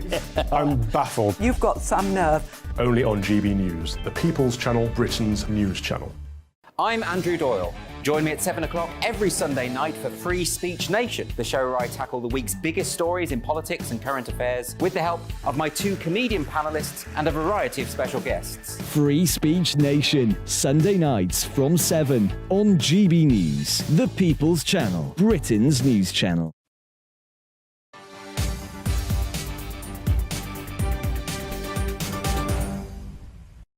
A bit of a right royal rumpus over tickets because fans hoping to go to the Coronation concert on the 7th of May have received an email telling them they'd been successful in the ballot to those tickets, but when they clicked on the link to claim the ticket, they were told it had already sold out. Well, one of those hoping to attend and disappointed, Stephanie Hayden, who tried and failed to get to the venue, and obviously it's very disappointing for Stephanie. Just take us through the story of what happened. Hi, good afternoon, Mark. Well, I got an email yesterday at about 12:05 British time telling me, congratulations, you've been selected to attend the Coronation concert on the 7th of May. Now, I'd originally applied for these tickets, like, you know, millions of other people, back in February. The email then set out a series of steps that I had to follow to claim my tickets. And it gave me a deadline to claim the tickets of 12 noon tomorrow, the 27th of April. And the email finished with saying that they were looking forward to seeing me at the concert on the 7th of May. Which is nice. So anyway, yeah, I clicked through to claim my tickets. This was by 12:10, so just 5 minutes later, followed Ticketmaster's procedures and was told there's no tickets to collect. So feeling a bit peeved off, I had a quick search on Twitter to see if anybody else was in this situation. And, well, it seems everybody that actually applied for these tickets was supposedly a winner in the ballot, and there was no tickets to collect. Right. So that's where I was yesterday. So, I mean, as far as you're aware, this is a common problem. It's not just the fact that you were in South Africa trying to get through and maybe there was some international sort of wall that you couldn't get through on your computer. Oh, absolutely not. No, in fact, to be fair, I actually got through to where I selected my tickets within a couple of seconds. There was no issue whatsoever. What appears to have happened, because I saw the Ticketmaster statement later in the day, is there seems to have been an almighty fiasco. So if we step back to February, when we applied for the tickets, it said a few things. First of all, the ballot would be in late April. You would only be notified if you were successful in the ballot, and you would then have up to 2 weeks to claim the tickets. Now, what actually happened was this. It appears the Ticketmaster had a ballot maybe 3 weeks ago, so we're back to the end of March there, and some people were successful and given their tickets. And that what happened yesterday was not actually people being successful in the ballot. It was basically a glorified electronic queue, an opportunity to join a queue, which is fine. Yeah. But they never said that. OK, well, look, stay with us because we got a statement from Ticketmaster, just to put you in the picture. This is what they've told us. The statement says, everyone who was successful in the 2 main ballot rounds for the Coronation concert was offered a guaranteed pair of tickets, provided they claimed them within the 3 weeks. Yesterday, any unclaimed tickets were released on a first-come, first-served basis to those who'd previously applied to that ballot. These inevitably went very quickly. So, are you happy with that explanation? I read that statement yesterday, and with respect to Ticketmaster, it's nonsense on stilts. If you send out an email saying, congratulations, you've been successful, and you have until 12 noon, 27th April, to claim those tickets, there's a reasonable expectation that there's tickets there with your virtual name on. If it was going to be an opportunity to join a queue, and everybody effectively was involved, that's fine, but just be absolutely upfront with that. Okay, And you know what, Mark? I think... Go on. I was going to say, are you going to take it on the chin then? Or is it the fact that maybe, I don't know what a lawyer would say, there's been a breach of contract or a breach of promise here in what is a transaction, effectively? My view on this, as a lawyer, is actually you're going to have to take it on the chin. Okay. I don't believe, actually I had a conversation with somebody about this over lunch, that there is any consideration from my point of view here. So although there was terms and conditions as to how the ballot would be conducted, I haven't actually given anything over valuable consideration.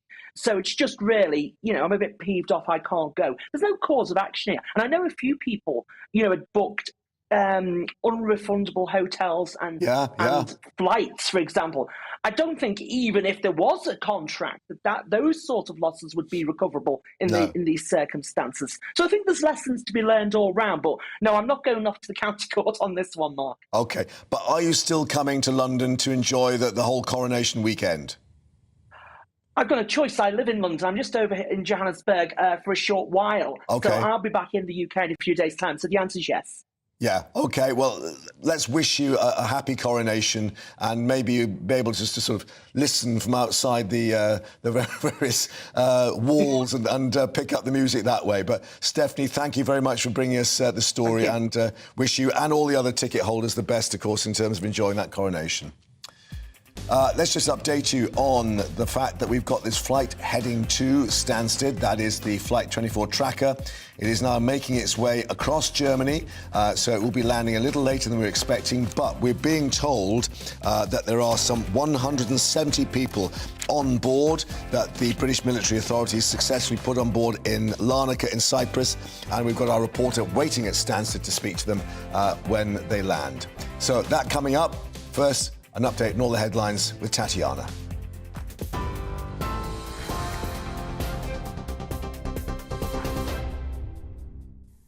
Mark, thank you very much. This is the latest from the GB newsroom. As you've just been hearing, the first flight carrying British nationals from Sudan has left Cyprus and is due to land in the UK this afternoon.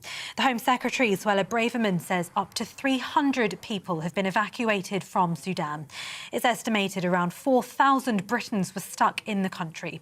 The Prime Minister has warned of a critical 24 hours ahead as the military races to rescue people before the ceasefire comes to an end. There's been criticism over the UK's response to rescue efforts, which Ms Braverman has defended.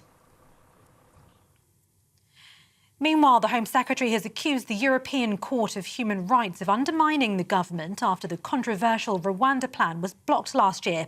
Parliament will vote later on whether to give the UK powers to ignore the Strasbourg court's rulings. If the government's illegal migration bill is successful, Suella Braverman said they would not put a limit to the number of migrants they could deport to Rwanda. MPs debating on the bill have been warned to bear in mind the UK's human rights commitments. The Met Police Commissioner has admitted the force has not reached its recruitment targets, saying there are 1,000 officers light. More than 20,000 new police officers have been hired in England and Wales, but Britain's biggest police force missed its individual target. The ongoing recruitment programme is expected to cost £18.5 billion over the next 10 years. Mr Rowley admits the Met's shortcoming is partly down to the force's current reputation. And a man has been jailed for assisting 9-year-old Olivia Pratt-Corbell's murderer. 41-year-old Paul Russell pleaded guilty to driving Thomas Cashman after he'd fatally shot the 9-year-old last summer. He told police in the days after Olivia's death that Cashman was responsible for her murder, claiming he was not aware of this when he helped him. He's been sentenced to 22 months in prison. TV, online, DAB+ radio and on TuneIn. This is GB News.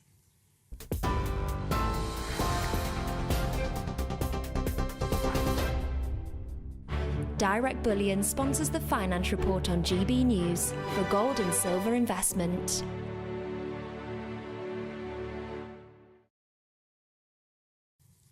Here's a quick snapshot of today's markets. The pound will buy you $1.2464 and €1.1291 euros. The price of gold is £1,601.86 per ounce, and the FTSE 100 is at 7,861 points. Direct Bullion sponsors the finance report on GB News for physical investment.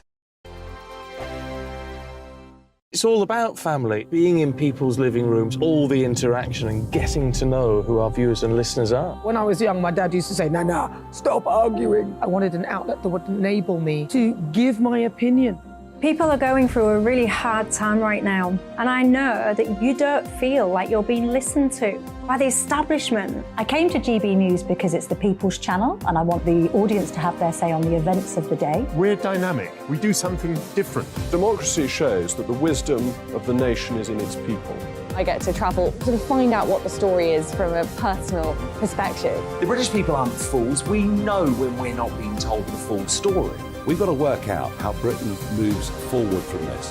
It's the best country in the world. The establishment had their chance. Now we're here to represent your views. Britain's watching. Britain's watching. Britain's watching. We're proud to be GB News. The People's Channel. Britain's news channel. So Dubes & Co, we tackle the issues of the day with real, robust debate, both sides of the fence, battling it out with me in the middle with my forthright opinions and views. And often really interesting things happen because you start with a position and then by the end of the debate you find actually, well, I might not have thought about that one. What we need in this country is 2 new political parties. You should maybe think about doing a 2024 calendar. I'm Michelle Dewberry and I'm keeping you company right through until 7 o'clock this evening. GB News, the People's Channel, Britain's watching. Start the day with GB News. We catch up on all the big stories you didn't hear the night before. And take a look at what the world's talking about this morning. That's right, Monday to Thursdays from 6 o'clock. It's Breakfast with Eamon and Isabel. Straight after breakfast, join us, Bev Turner and Andrew Pearce. We're going to take you through till noon. We'll be tackling the big topics of the day, including the things that the other channels just won't talk about. If it's happening here. Wake up to mornings on GB News. The People's Channel. Britain's news channel. I'm Simon Evans. Join me on GB News for Headliners at 11 p.m. What's the scoop? I'll be joined by 2 of the country's top comedians. That's right. As we take a look at tomorrow's newspapers tonight. We're going to get into trouble. If it's a big story, we'll be covering it. Spill some tea on him. There we go. But we'll also have some fun. I wouldn't stick up a bank.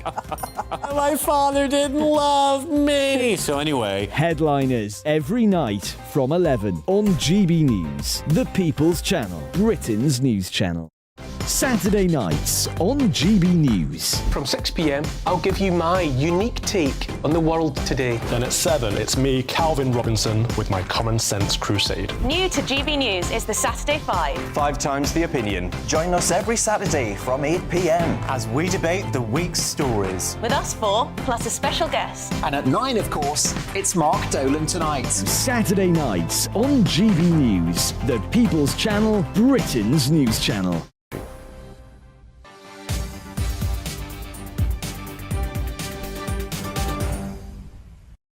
Welcome back to GB News Live. Now, we had PMQs. The issue of windfall tax was raised once more. Well, Britain's oil and gas producers have been handing over much more of their profits to the government over recent months, all because, yes, a series of windfall taxes. Well, now the industry is dealing with the most serious walkouts for a generation. 1,300 workers from the Unite Union spending the last 2 days on strike.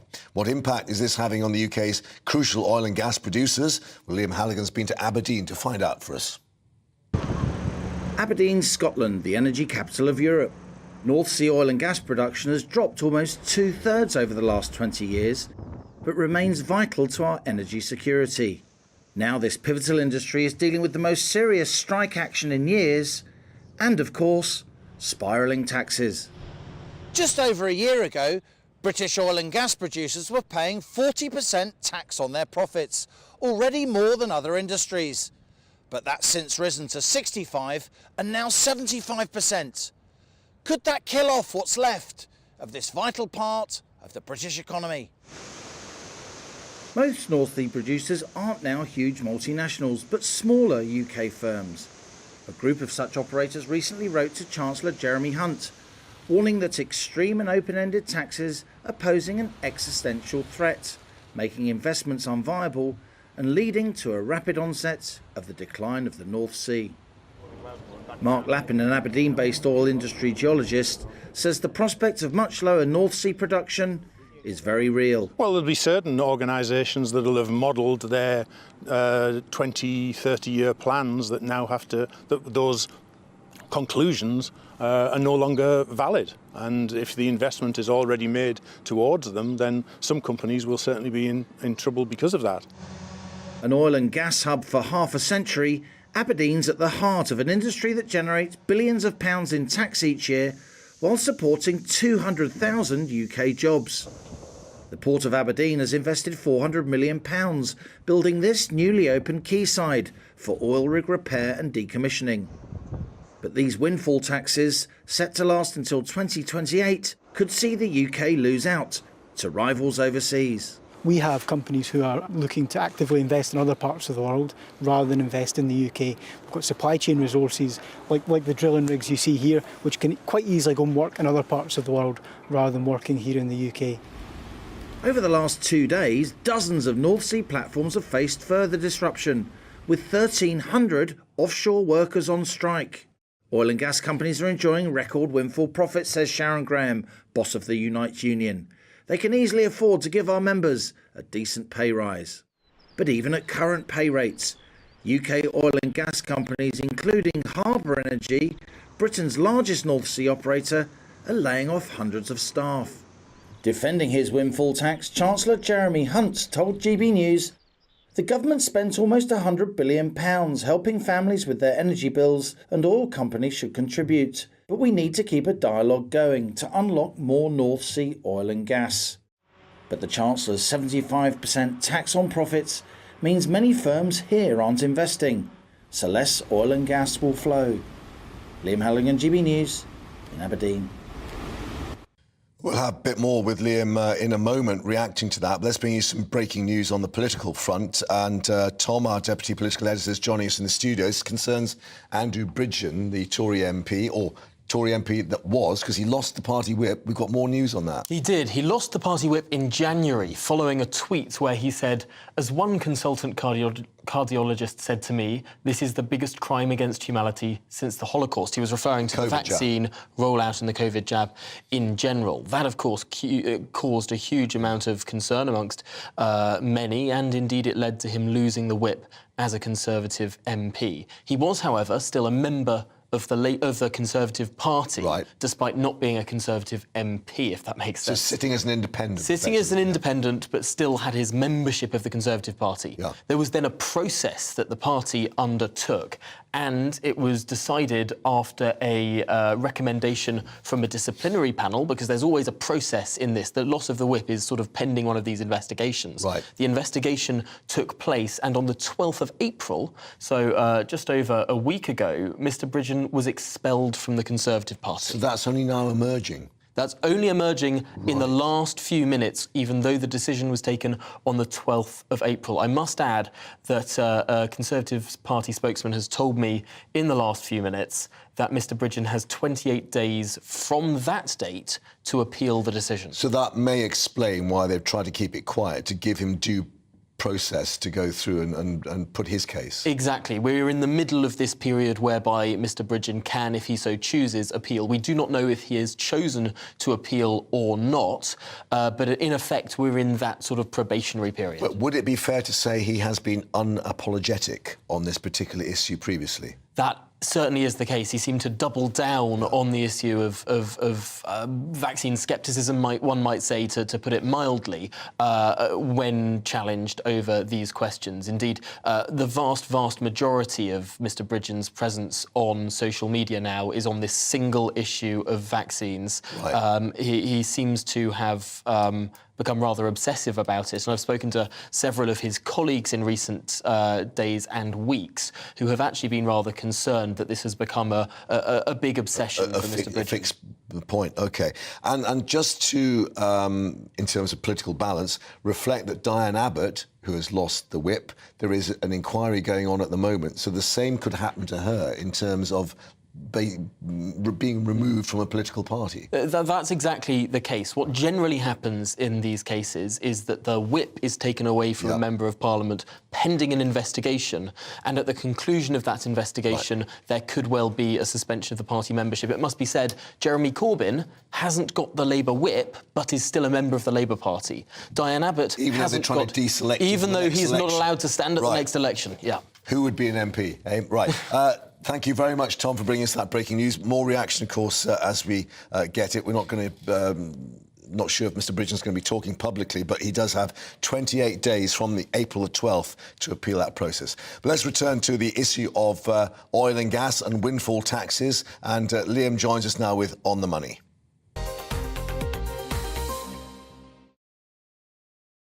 Liam, you were updating us there in the North Sea. But first, just let's reflect that the whole issue of windfall tax popped up at PMQs with a certain... Yeah. They obviously watched my package this morning. Exactly, quite rightly too. And Labour saying, oh, you know, we'd go after non-dom status and we go after windfall tax. That's what Labour would do. That's what Sir Keir Starmer said. But as you've been indicating, there's a pretty fierce windfall tax already in place. So oil and gas companies in general pay a supplementary rate on corporation tax. They pay 40% rather than it was 19, now it's 25 for other companies. That was until just over a year ago. Then a 25% windfall tax came in, so it went up to 65% of their profits. On top, yeah. And then it went to 75% of their profits in the last pre-budget statement. And then it was extended from 2025 to 2028. So look, oil and gas companies, they're not most people's best friends, yeah? They're seen as massive multinational companies that make huge amounts of money around the world and have been making lots of money in the aftermath of war in Ukraine, given high commodity prices. But, the majority of oil that comes out of the North Sea is not the big oil majors that we've all heard of that have huge balance sheets. They are small, independent, heavily indebted, specialised British companies, and many of them have told me, both on the record and off the record, that this windfall tax, as it is going to put them out of business. OK. Do they get a tax break if they say to the government, no, we're using money to invest, to explore, therefore we can actually write off some of this tax liability? They do. And again, if you're a massive oil major with a multi-billion-dollar balance sheet, you've got the cash to invest.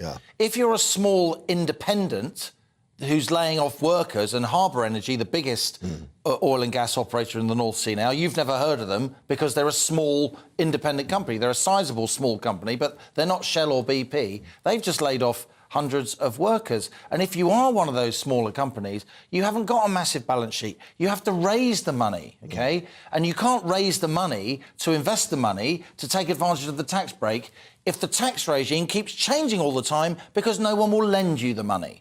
That's why these tax breaks are actually a sop to bigger businesses, and they hammer the smaller businesses who dominate production in the North Sea. Now, the additional problem, as you've highlighted, is we've got industrial action on top of this. I gather, you know, a lot of people at home will be thinking, is this going to mean that those pump prices, petrol and diesel particularly, which is already high, is actually going to start pushed up if, you know, oh, we've now got industrial action hitting supplies? It depends on what happens to the global price of oil, to be honest with you. And North Sea production has fallen from 3 million back in the year 2000 to less than 1 million barrels. What happens in the North Sea isn't going to change the global price of oil. So I don't think you can make that linkage, though we should be vigilant, vigilant, of course.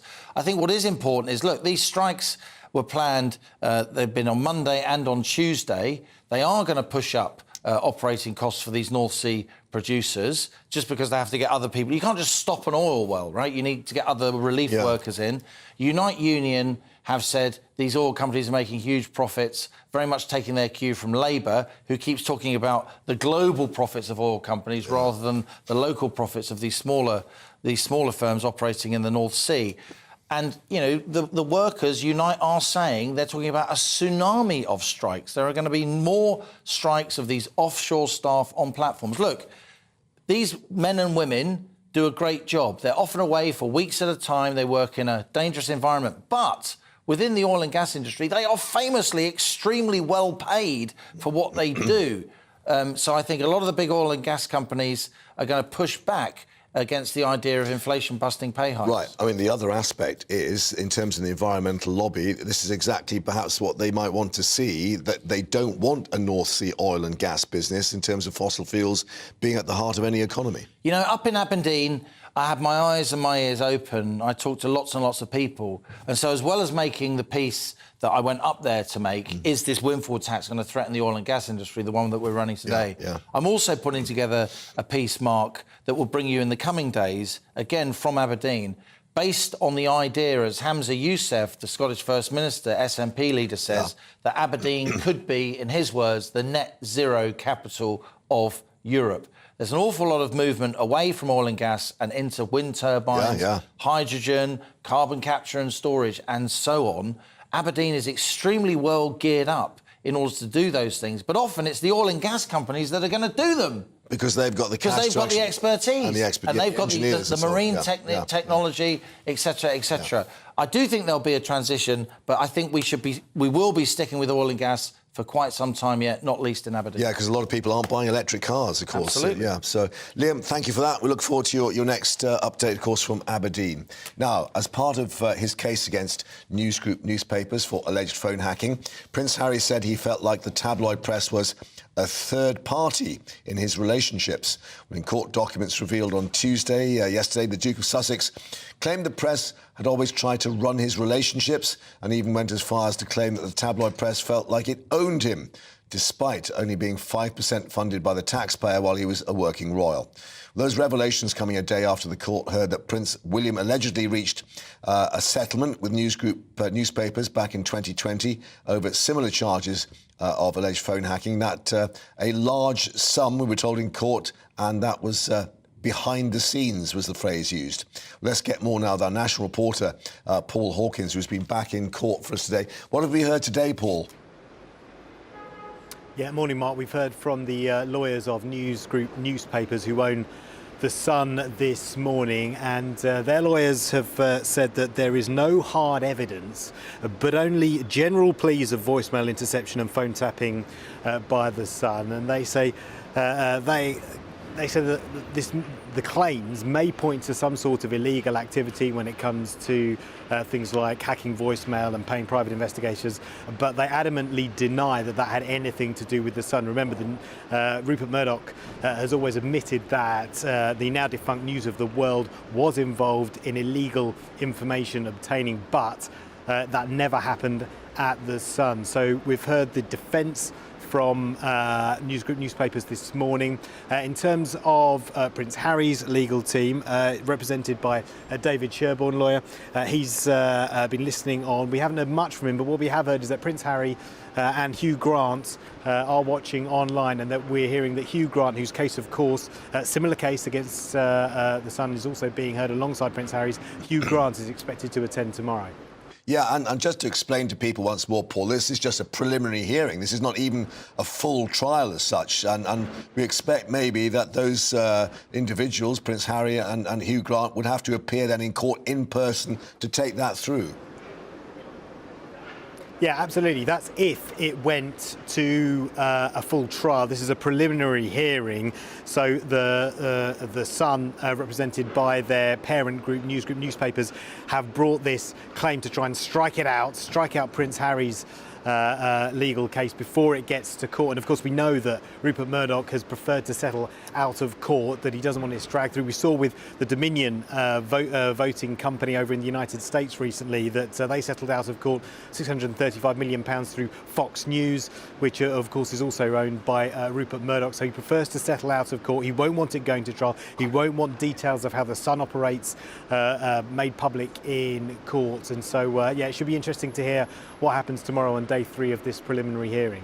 OK, Paul, for the moment, thank you for that. And, of course, we'll keep people updated as that continues. But let's update you now on that breaking news that we had coming in with Tom on Andrew Bridgen, the Tory MP, who has been expelled from the Conservative Party after comparing the COVID-19 vaccines to the Holocaust and having been found to have breached lobbying rules. Well, we're hearing from Mr Bridgen himself now that he intends to stand again at the next election after he was kicked out of the Tory party, complaining of corruption, collusion and cover-ups, his language.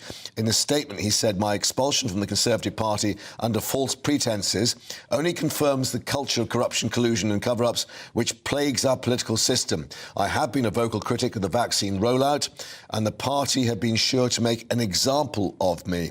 He's gone on to say, "I am grateful for my newfound freedom and will continue to fight for justice for all those harmed, injured and bereaved due to governmental incompetence.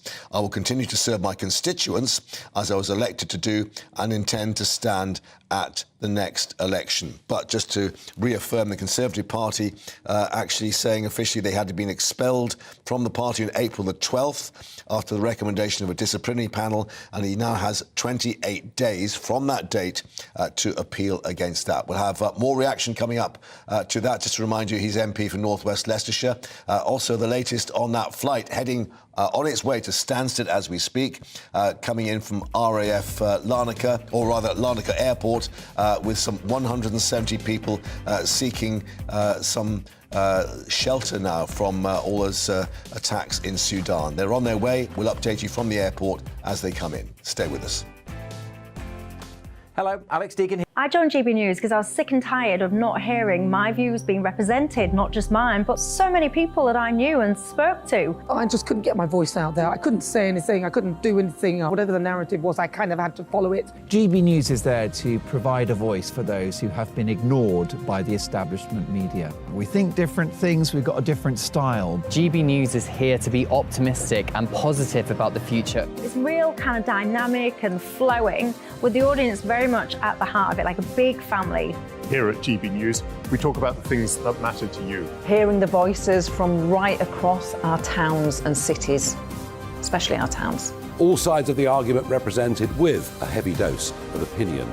We're on a mission here to make a difference. And the GB News family really is here for you, and whatever time of day you can watch or listen. Britain's watching. Britain's watching.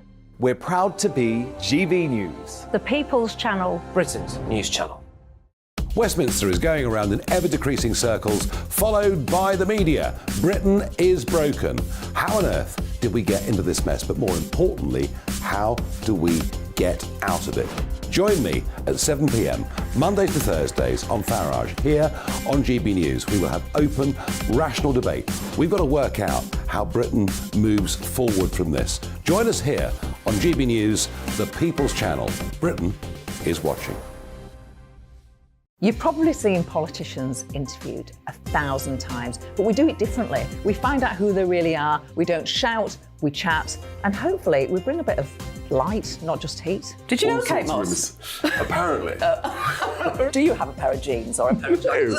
No, of course I don't. What would I do with them? My friends are like, oh my God, what's she doing now? Join me every Sunday at 6 for Gloria Meets, only on GB News, the People's Channel, Britain's news channel.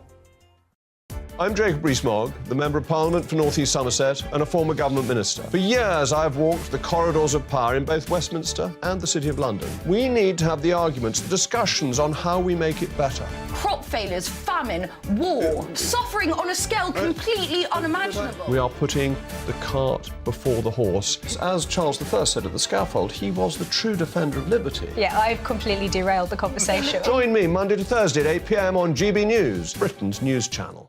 New to GB News is the Saturday 5. Join us every Saturday from 8 p.m.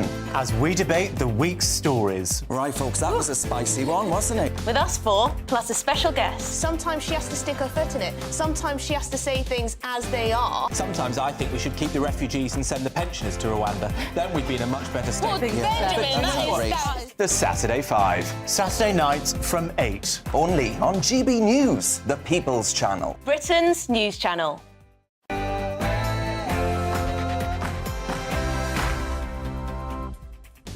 Well, it's coming up to 2 o'clock here with GB News Live. I'm Mark Longhurst, very croaky Mark Longhurst, apologies for that, but coming up for you this hour. Nearly back in Britain, that first flight bringing evacuees from Sudan is currently in the air, flying from Larnaca in Cyprus to Stansted Airport. And as you can see, it is now heading out over the Channel, having crossed over the Dutch coast, heading there towards Essex. This is on Flight Radar 24, and there are 170 people on board. Our reporter is waiting in Stansted to actually welcome those first evacuees back. We are being told that there may be up to 10 other flights in preparation in the coming hours. Also coming up, a fiery exchange at PMQs, but not perhaps what we expected, as Starmer and Sunak clash over the government's economic record. The Prime Minister being branded Mr. 24 tax rises. We'll analysis the latest bout of Punch and Judy politics. And a real celebration. Well, actually, 2,875 of them, making up this life-size chocolate bust of King Charles. 10 days and counting until the coronation, and fair to say the country's well and truly getting in the mood. Westminster Abbey commencing preparations with decorations going up, and even those airport-style security scanners being installed.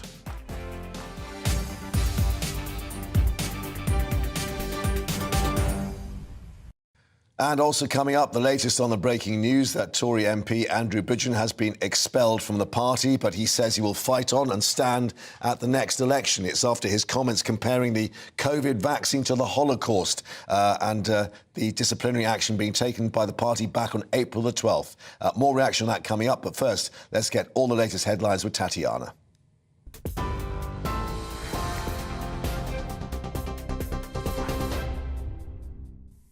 Mark, thank you very much. It's coming up to 2 o'clock. This is the latest from the GB newsroom.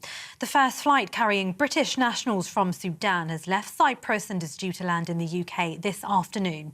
The Home Secretary says up to 300 people have been evacuated from Sudan. It's estimated around 4,000 Britons were stuck in the country. The Prime Minister has warned of a critical 24 hours ahead as the military races to rescue people before the ceasefire ends. Well, at PMQs this afternoon, Rishi Sunak was asked by the SNP Westminster leader Stephen Flynn to outline a safe and legal route available to a child refugee fleeing Sudan.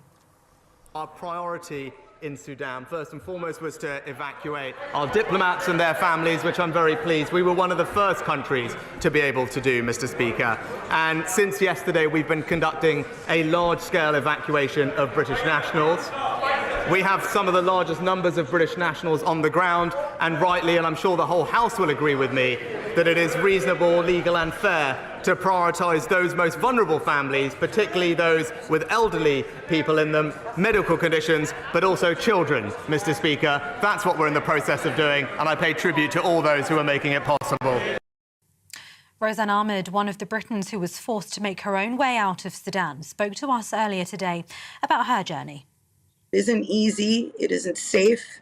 It's a massive, massive risk to go out on the streets and drive and attempt to move in the midst of war.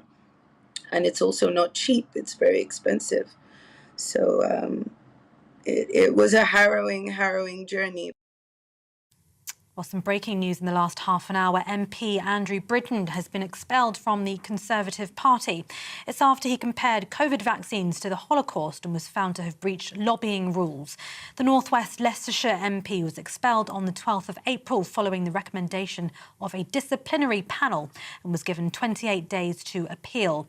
He's said he'll stand again at the next election whilst hitting out at what he called corruption, collusion and cover-ups in the political system. The Home Secretary has accused the European Court of Human Rights of undermining the government after the controversial Rwanda plan was blocked last year. Parliament are voting today on whether to give the UK powers to ignore the Strasbourg Court's rulings if the government's illegal migration bill is successful. Suella Braverman said they would not put a limit to the number of migrants they could deport to Rwanda. MPs debating on the bill have been warned to bear in mind the UK's human rights commitments. The Met Police Commissioner has admitted the force has not reached its recruitment targets, saying they're 1,000 officers light. More than 20,000 new police officers have been hired in England and Wales, but Britain's biggest police force missed its individual target. The ongoing recruitment programme is expected to cost £18.5 billion over the next 10 years. The Prime Minister earlier said that although progress is good, more work is needed. And Mr Rowley admits the Met's shortcoming is partly down to the force's current reputation. I wish we'd hit it, but we haven't. Why haven't you? So I think there are a range of factors in this. We have recruited over the last 3 years more than 9,000 officers, which is the most I think ever in such a short period. We haven't hit the target. Obviously, we are striving to maintain the quality. That's really important. I think there are factors which include both. I think the reputation of the organisation at the moment doesn't help recruiting. A man has been jailed for assisting 9-year-old Olivia Pratt-Corbell's murderer. 41-year-old Paul Russell pleaded guilty to driving Thomas Cashman after he'd fatally shot the 9-year-old last summer. He told police in the days after Olivia's death that Cashman was responsible for her murder, claiming he wasn't aware of this when he helped him. He's been sentenced to 22 months in prison. Prince Harry's phone hacking claim against News Group newspapers continues today at the High Court. The Duke of Sussex believes his private information was unlawfully accessed. During day one of his legal battle, Harry made allegations that his brother, Prince William, settled a claim with the same newspaper company in 2020 over hacking claims. Kensington Palace has declined to comment. The hearing is expected to finish tomorrow. Russian opposition leader Alexei Navalny says an investigation has opened that could see him serve an extra 30 years in jail. Mr Navalny, who's currently serving an 11-and-a-half-year sentence, is being investigated on terrorism charges, a move which he calls absurd. This comes after he survived an assassination attempt in 2020 after being poisoned. The Kremlin denies any involvement. And new data reveals the average cost of car insurance is now £107 more expensive than it was 12 months ago. The research from one poll found that the average price of a policy taken out in the first 3 months of this year was £637, the highest since they peaked in 2011. On average, those surveyed would charge £53 more for their renewal price on an existing policy. This is GB News. We'll bring you more news as it happens. Now it's back to Mark.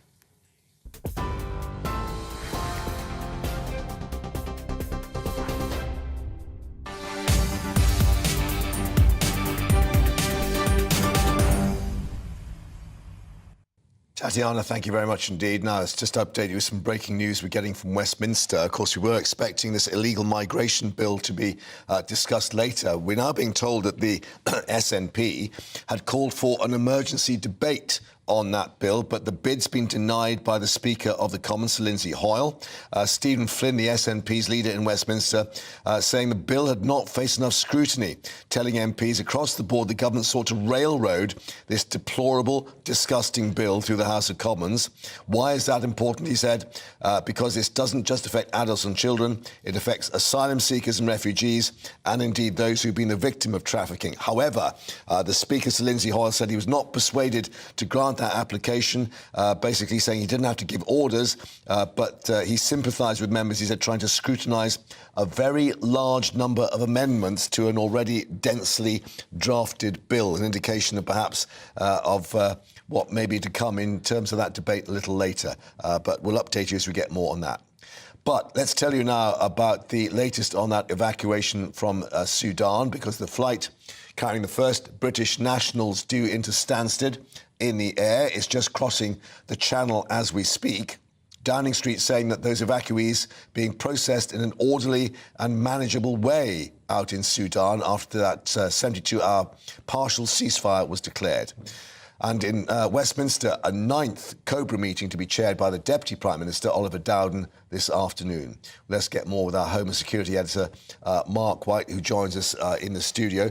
Mark, we have our reporter, Lisa Hartle, waiting at Stansted for that plane to arrive, which we think will be fairly shortly. But we believe there are 170 people on board. Yeah, the first flight out of Larnaca, the main international airport on Cyprus, heading for Stansted, just minutes really away from reaching the airspace around Stansted. And as you say, yes, we've got a camera which is at Stansted at the moment, so hopefully we'll be able to bring you some kind of live shot. Whether we're able to see the aircraft or not is another thing. But 170 people, we're told, are on board this aircraft.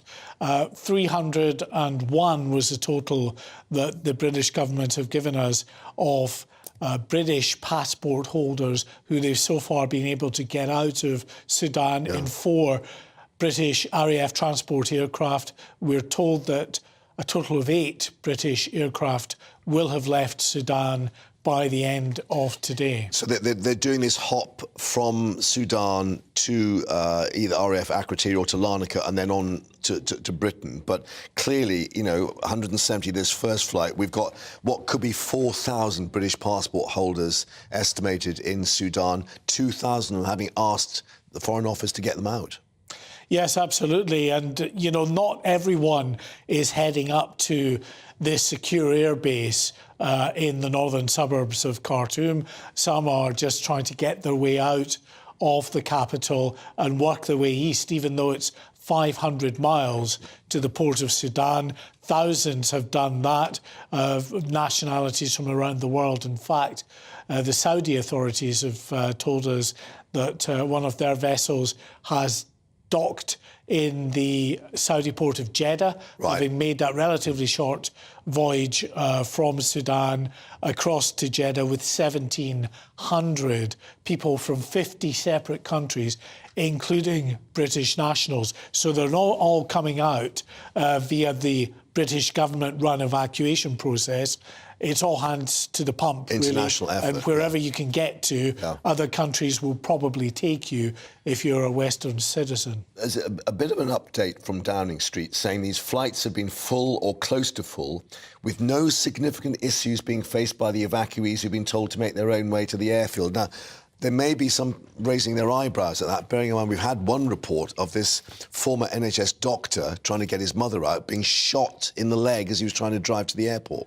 Yeah, I mean, multiple reports, actually, of people encountering difficulties in some very hairy situations as they try to get to this base north of Khartoum. And yes, you're right, this retired NHS doctor who's in the country is trying to get his 86-year-old mother out of the country. She's not a British passport holder, though, so wouldn't qualify, actually, for evacuation.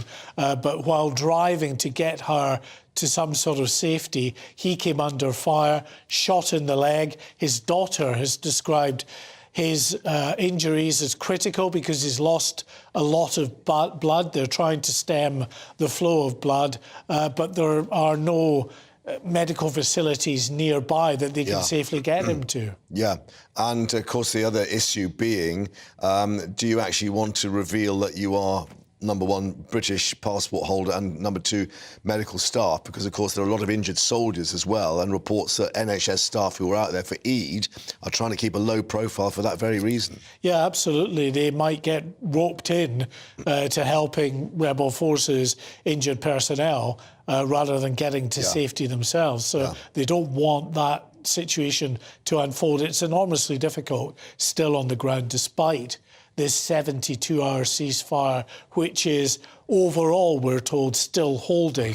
But it's very tense and volatile. Yeah. I don't know if we can bring up that Flight Tracker 24 website again, because we are being told that it's now nearly crossed the channel. There we go. And it's, I think, now over that Essex coast, heading towards Stansted. Very often, these flights aren't treated as there is Stansted itself.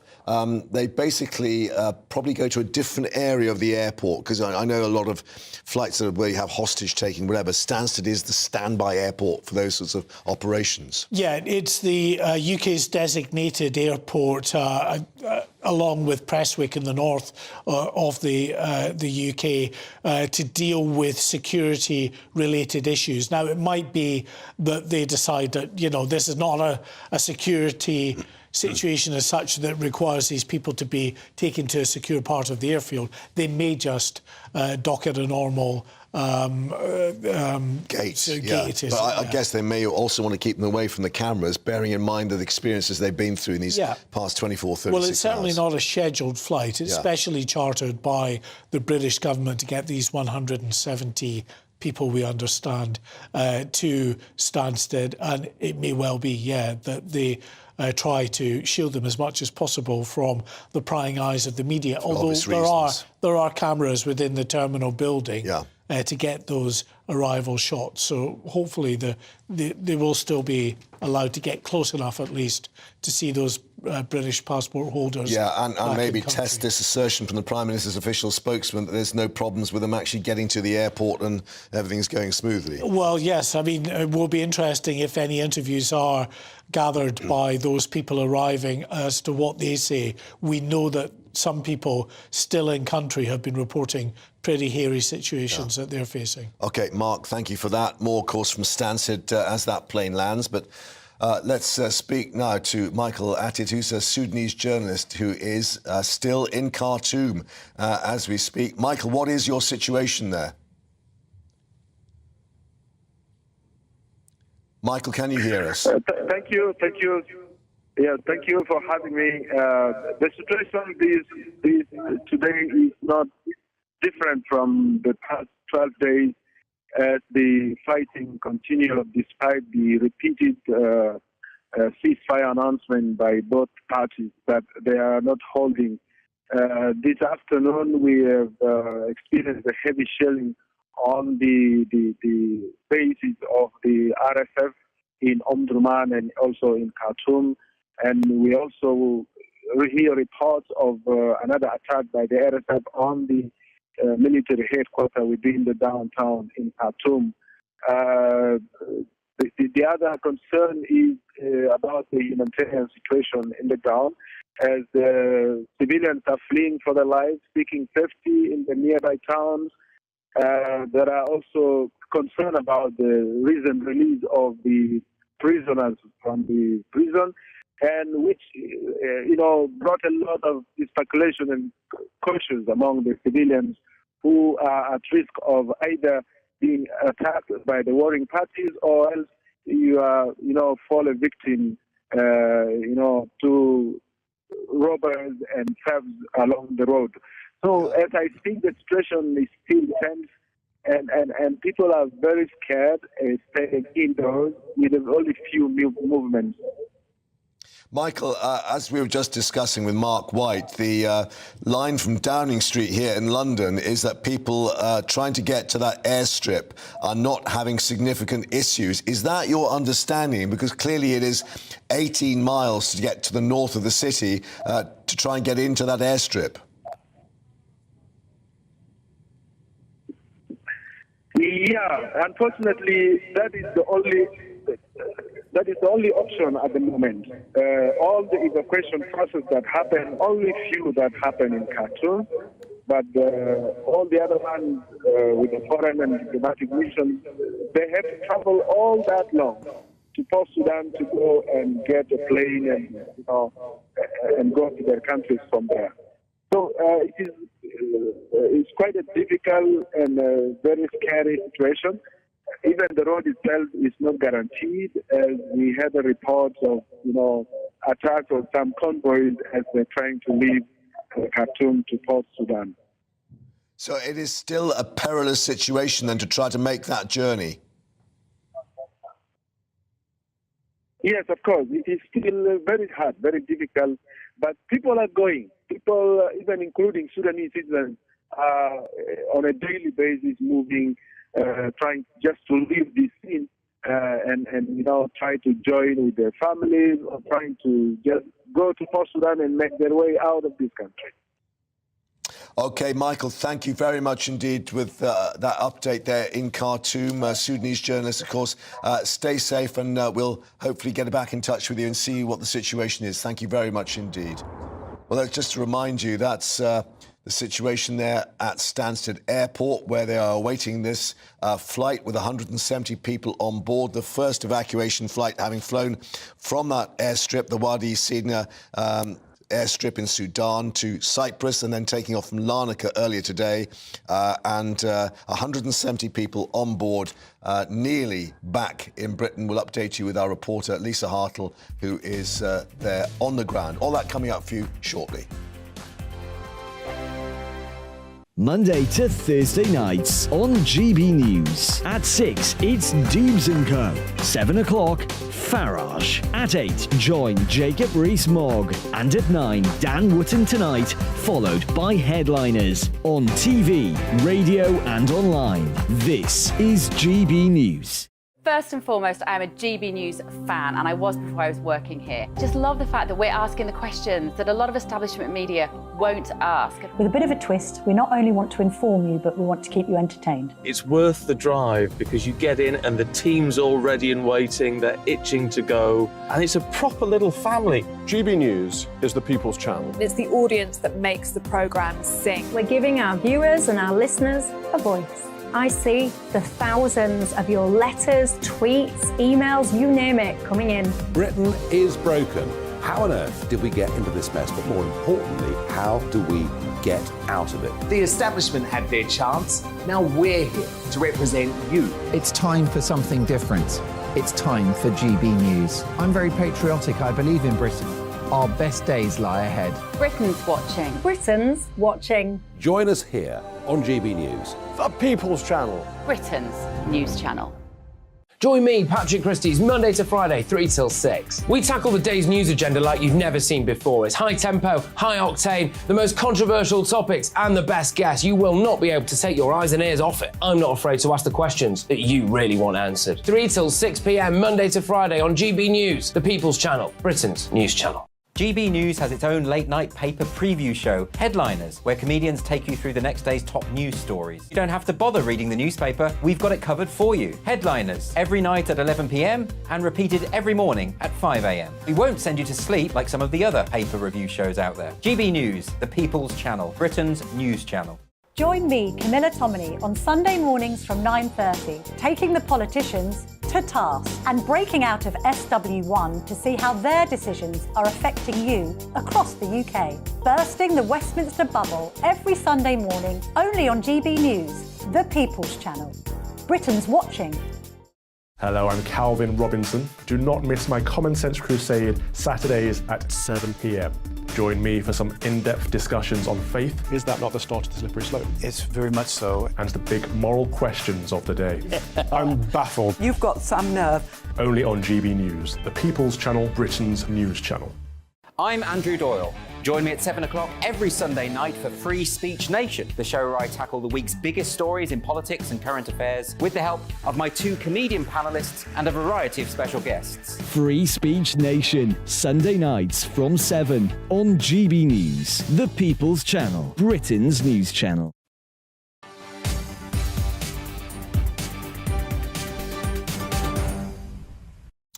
And welcome back to GB News Live. Now, in what will be a major boost for the Prime Minister, the government has announced its target of recruiting 20,000 new police officers for England and Wales.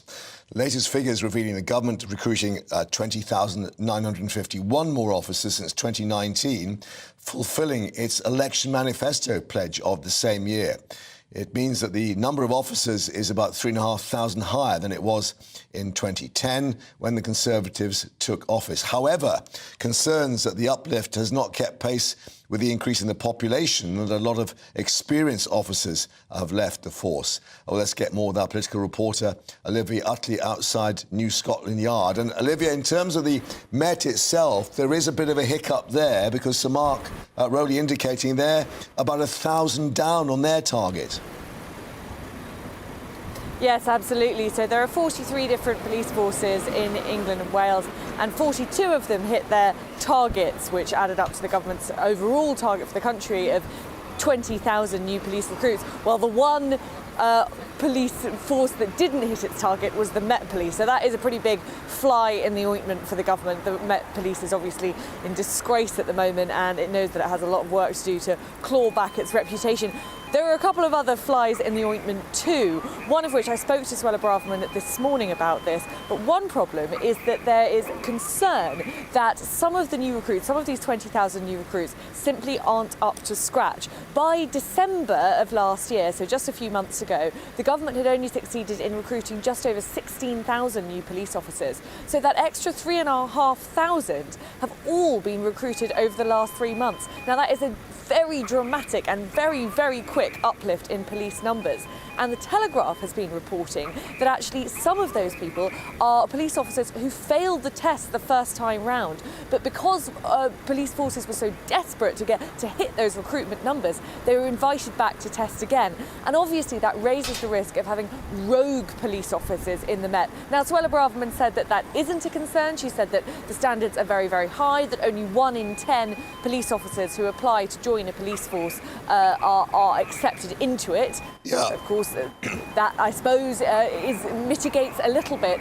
But of course, this isn't all completely good news, however the Conservative government would like you to think that it is. Yeah, and of course the difficulty is that they've got these more stringent tests now and the various sort of issues that have hit the Met particularly. They just can't welcome more numbers in without going through the process of vetting and so on. Well, exactly. And Suella Braverman did tell me this morning that the vetting process is still incredibly rigorous. But of course, we know that there are rogue police officers who have slipped through, particularly in the Met, of course, most famously Wayne Couzens. And the problem with scaling up police recruitment so dramatically is that you do raise the risk of these rogue recruits. Right, Olivia, there are other problems too. Apologies, I'm just going to interrupt you. We're going live to Stansted because the evacuation flight is just about to land. That is the plane there in the air. You can see over that perimeter fence. You can see buses heading out there towards the apron area. We don't know if this plane will actually land at the normal gates or whether to another part of the airfield, but it's coming in there a little later than was originally expected. We thought 1:15 would be the time it would land, but it's made its journey safely. There is the flight tracker confirmation, having flown from Larnaca International Airport in Cyprus. We are being told 170 people on board this flight, but 301 in total being flown out. And in terms of the airstrip in Sudan, where that, the wheels are down. They've actually touched the landing strip there at Stansted, so they are back home safely in the UK. These British passport holders who've had this perilous journey to try and get to the airstrip north of Khartoum, as we've been hearing from our reporters out there. These reports of still various roadblocks and checks and firings and explosions. So this is the replay of that plane coming into land, and clearly the world's press wanting to speak to those on board, but we're not sure if there will be a facility to actually speak to these people who've actually fled Sudan and are now back in safety in Britain because obviously of the conditions that they've had to endure in these past 24 to 36 hours. One of those stories, as Mark White was updating, is a former NHS doctor, a cardiologist, who was shot in the leg as he was trying to take his mother to the airport, his elderly mother, to get out. He's in a critical condition after that. So despite the assertion from the Prime Minister's spokesman earlier in Downing Street that everything was going smoothly, there are obviously many dangers still in place for that journey. And that's the plane there. So they are now taxiing towards the runway. Just to reiterate, this is a charter flight, effectively. What's been happening is that the RAF has been taking the people from the airstrip about 18 miles north of the capital, Khartoum, and flying them on board RAF Hercules transport planes to RAF Akrotiri, then being transferred to Larnaca, the international airport, where these people on board this plane stayed last night in hotels around the airport, and then flown out this morning, having had, a pretty difficult time of it in these past few days. Their advice originally, just to remind you, in the Foreign Office was to stay tight, despite all the gunfire. and the explosions going on in the capital. But then, with his 72-hour ceasefire in place, the Foreign Office tried to hit the go button, telling everyone to get to this airstrip, even though the journey was known to be perilous. We are being told people are still heading towards that airstrip, the Wadi Sidna airbase, and indications that has been secured with some 1,000 UK military personnel and RAF personnel to try and get people out within this 72-hour window. But that is the picture of the first flight back home in Britain from Sudan. And hopefully our reporter, Lisa Hartlett, who's there, will be able to speak to these people to share their experiences. Just to remind you, they are British passport holders, so they are not arriving here as those people trying to seek asylum or illegal migration. They are British citizens, effectively. Mark White is back with us in the studio. A little later than they were hoping, but it's back. The first, perhaps, of many to come. Yeah, and especially chartered aircraft, Smartways. I think it's a Polish airline to take these 170 people back to the UK. Now, the British government has said that throughout today, 301 so far have been taken out of Sudan. What we're not quite clear on is whether those 301 are all British passport holders, because they've also said that they have picked up some other nationalities from other Western countries to get them out. As I say, it's, you know, a multinational effort in the same way that other militaries will take because I think British citizens. We got some Brits out on a Spanish aircraft, didn't we, in the early days? So yes, and indeed, and for 2 days running now, we've had Saudi Arabia taking naval vessels into its port at Jeddah, just across the Red Sea from the port of Sudan. The latest one of those vessels to arrive was carrying just under 1,700 people from 50 separate countries, including the UK. So everybody is pitching in, doing their bit. So, you know, it will be absolutely predominantly British citizens taken out of Sudan, and but the occasional... They're being processed at this airstrip, this airfield, the Wadi Sidna airstrip. But we're being told by Downing Street that these flights are full or close to full because we have, at the moment, another RAF flight preparing to depart the airstrip back to Cyprus. A further 3 flights, we're being told, expected later in the day. But just to do the maths, I mean, you know, we're talking about 150, 200 people maybe on these aircraft. There are 4,000 there who got British passports, 2,000 who registered under the evacuation plan. This is going to take a long time to get everyone out safely. Yeah, but the truth of it is that people who are there, who are with loved ones, who are not British passport holders and who would not qualify then to be taken to the UK. So in those circumstances, some people are deciding that they are just going to stay in country and look after their loved ones at a very difficult time, especially if they're elderly. We got the very worrying news through Mark from the daughter of a retired NHS doctor. He's a cardiologist, I think, isn't he? Yeah. Whose mother is 86-year-old. She's not a British passport holder, but he's still been trying to get her to safety when the vehicle he was in came under fire and he was seriously injured. So it's a very difficult situation on the ground. Not every one of the 4,000 passport holders will, for whatever reason, be coming out or want to come out at this stage. But a significant number will, and that's why we can expect quite a few flights continuing throughout this evening and into tomorrow as well. And then, of course, there'll be a decision for the British government to make, because this ceasefire is only 72 hours long. So by the end of tomorrow, the ceasefire ends. If they've not got all the British citizens out, what do they do? Now, Germany decided that even while there was fighting going on and no ceasefire, they would get their nationals out. The British government decided they didn't want to move British nationals who are not escorted by military personnel in those very difficult which circumstances. the Foreign Office staff were, of course, and the advice being, stay put, and people getting very frustrated with that pre-recorded sort of computer announcement. But you were telling us yesterday about the other aspect of HMS Lancaster and RFA Cardigan Bay heading for Port Sudan. But that's still, 500 miles across land from Khartoum, where the majority of these British people are believed to be, again, through checkpoints and bandit country, effectively. So the Royal Fleet Auxiliary vessel Cardigan Bay, which would have been ideal for this, it's a very big landing pad on that ship, for helicopters. They can deal with multiple helicopters at any given time, and they've also got a lot of capacity on what is a very big vessel.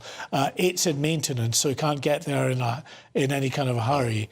HMS Lancaster, it's Type 23 frigate.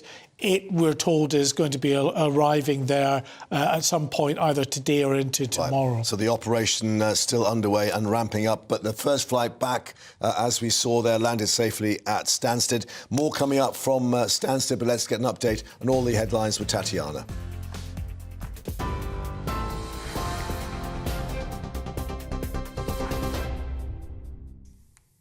Mark, thank you very much and good evening. Some breaking news to begin with in the GB newsroom, as you've just been hearing.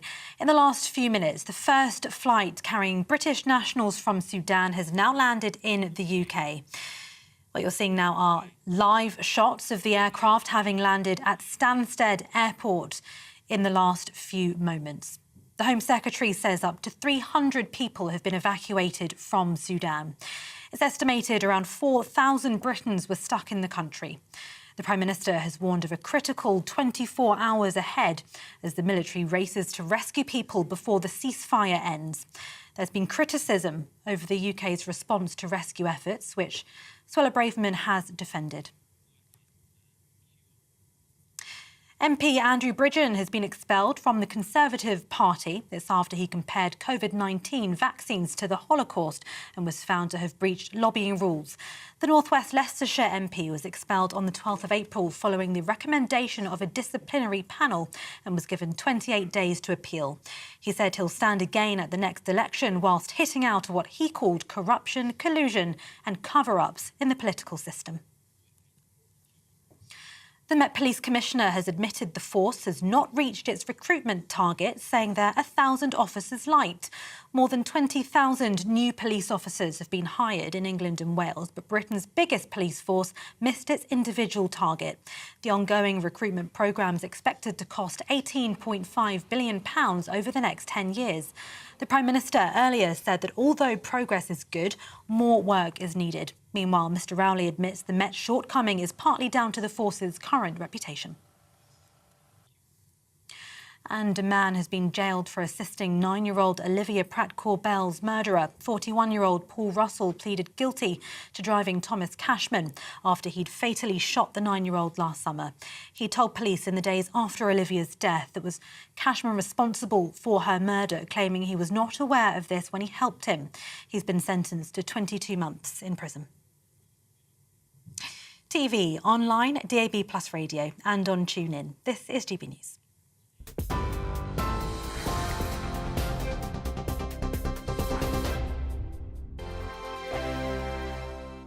It's all about family, being in people's living rooms, all the interaction and getting to know who our viewers and listeners are. When I was young, my dad used to say, Nana, stop arguing. I wanted an outlet that would enable me to give my opinion.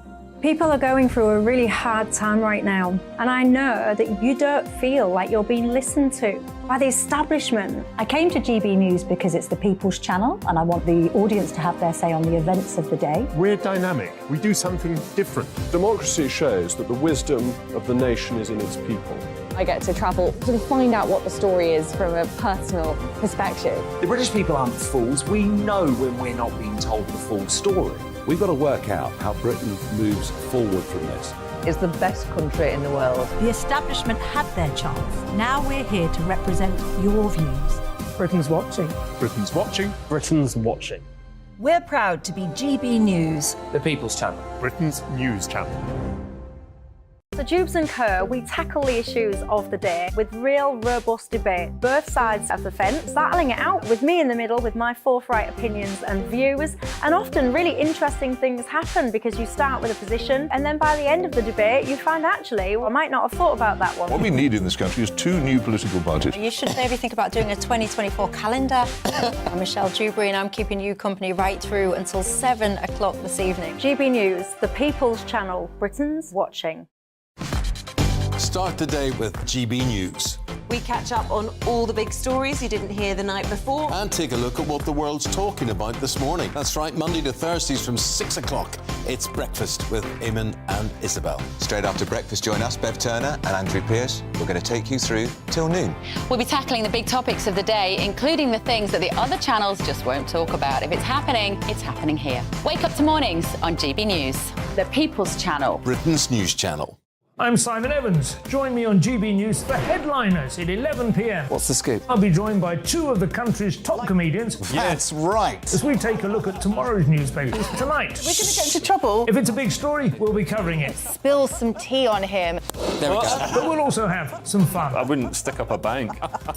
My father didn't love me. So anyway. Headliners every night from 11 on GB News, the People's Channel, Britain's news channel. Saturday nights on GB News. From 6 p.m, I'll give you my unique take on the world today. Then at 7, it's me, Calvin Robinson, with my Common Sense Crusade. New to GB News is the Saturday 5. 5 times the opinion. Join us every Saturday from 8 p.m. as we debate the week's stories. With us 4, plus a special guest. And at 9, of course, it's Mark Dolan Tonight. Saturday nights on GB News, the People's Channel, Britain's news channel.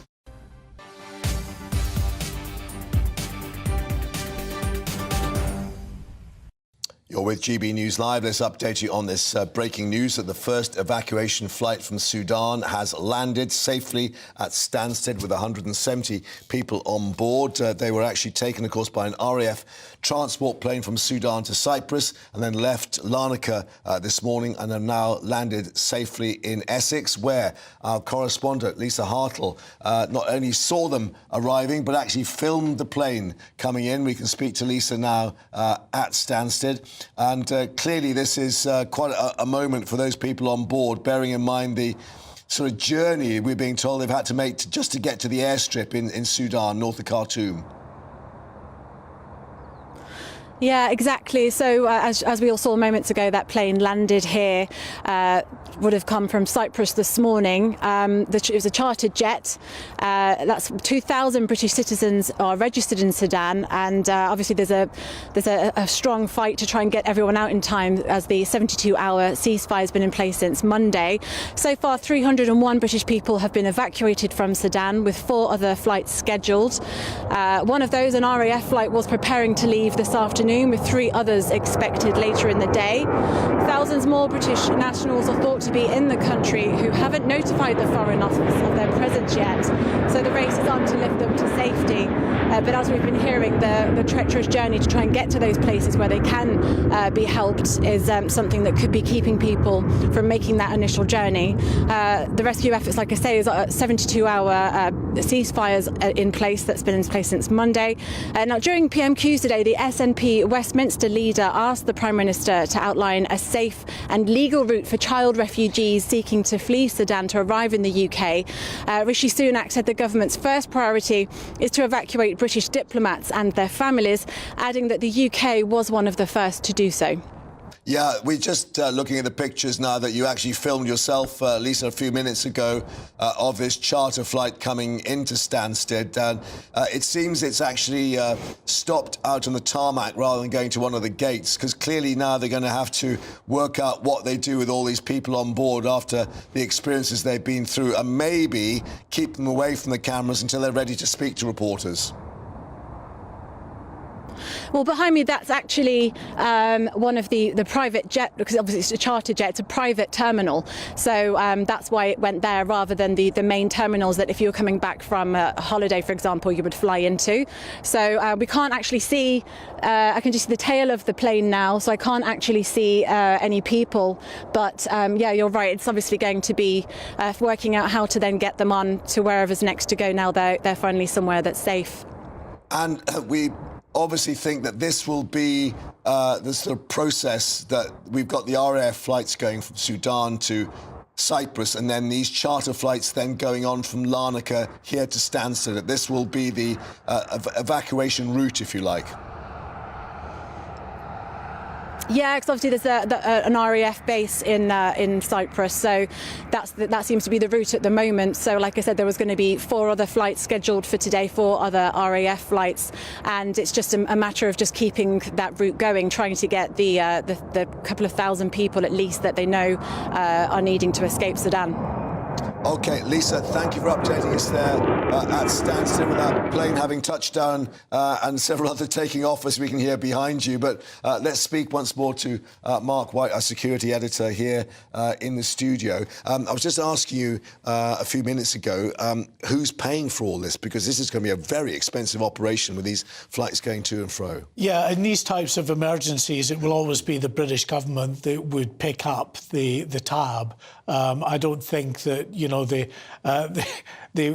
would be roundly criticised, I think, if they started trying to charge airfare to those that are fleeing a war-torn country. There was a worry, we understand, with many people in Sudan, whether they'd have to get some money together to try and book themselves a ticket on these flights to get Yeah, out. I mean, if they're not coming out via a route that one of the governments of whichever country is organising, then yes, they may well have to use their own funds to try to get out of the country. We've had some reports of people that have got to the port of Sudan, about 500 miles east of Khartoum, who have got themselves onto vessels, but they have been charged for the privilege of doing that. Now, there's also, we should say, naval vessels from Saudi Arabia and some other countries that are there, and specially chartered vessels that are not charging anyone to get across the Red Sea to safety to the port of Jeddah. But some clearly are willing to make a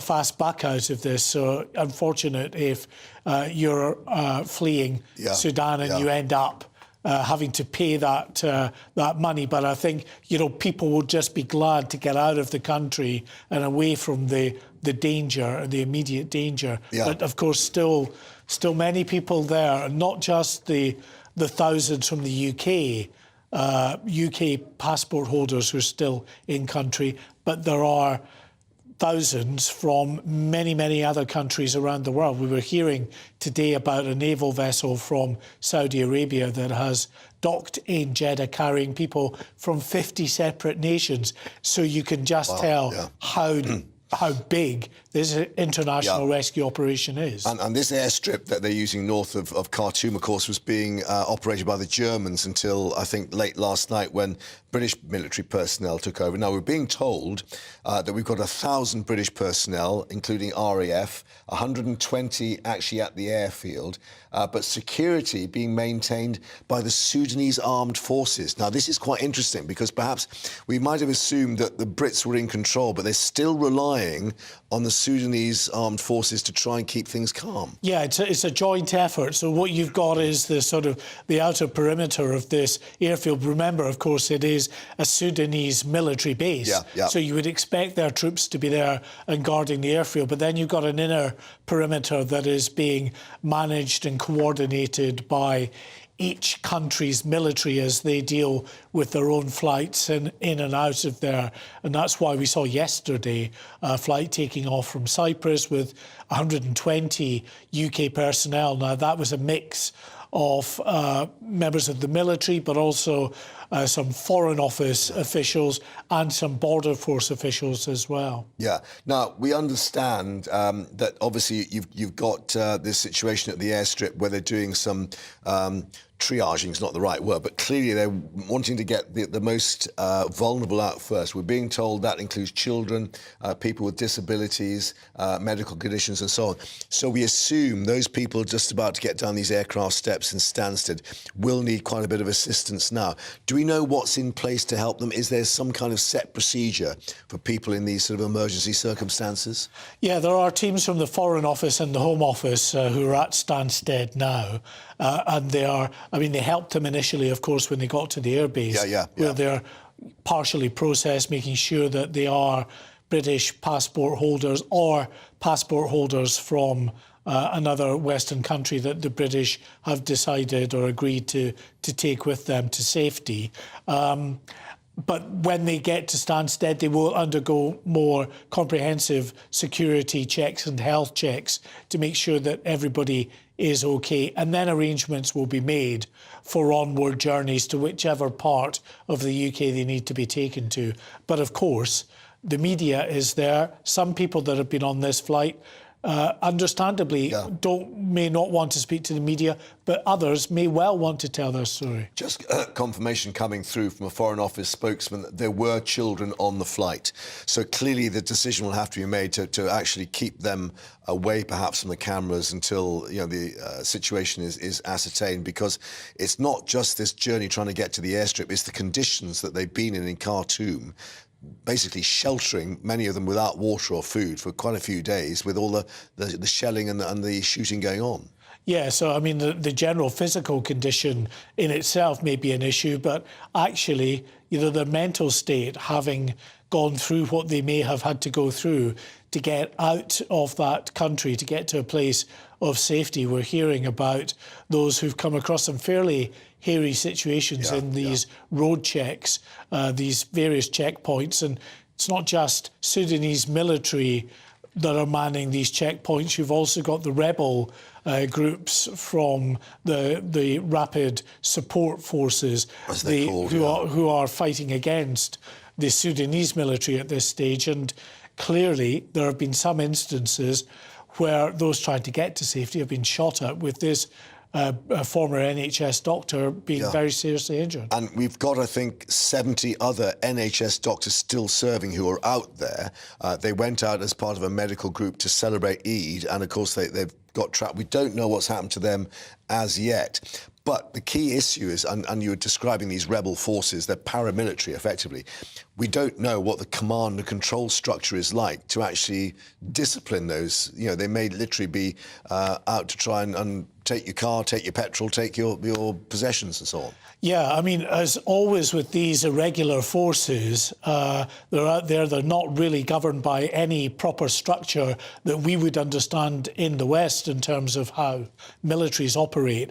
And you will get sometimes, people taking those civilians hostage, using them if there are doctors, saying, we want you to treat our forces, robbing them for money, who knows what. So it is a very dangerous and difficult situation. The UK government acknowledges that. That's why, Mark, they decided not to evacuate anyone while the fighting was still going on, and have gone for, relatively speaking, calmer period of this 72-hour ceasefire. Well, we have to say it does appear to be holding at the moment. But let's just update you with what we've been hearing from Downing Street, who say there is going to be another Cobra meeting with Oliver Dowden, who's the Deputy Prime Minister.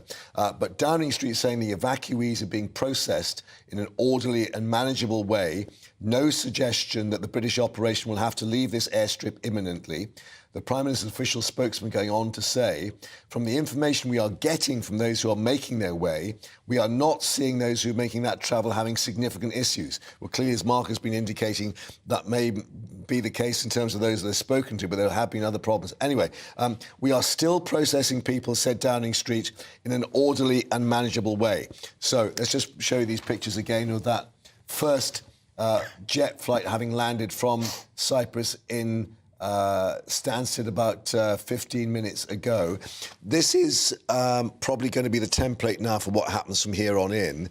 This is a civil plane, but actually chartered effectively by the British government. Yeah, it's hired out by the British government to carry these. It may not be the same airline. It may just be whatever's available is on the market. Yeah, and you'll use whatever they can get to that airport in Larnaca. We should say that, although the RAF base at Akrotiri is where the British transport aircraft are operating from. The Hercules. They're actually flying back in to the international airport in Larnaca in Cyprus, because it's logistically easier then to get those civilian flights out of that airport and onwards to the UK or wherever they might have to go. So it is quite a process. Number one, they've got to get to this airstrip north of Khartoum. They're then flown to Akrotiri. They now have to get some kind of accommodation or shelter, and then to Larnaca for these flights. But the latest we are getting is that the Prime Minister's spokesman have told reporters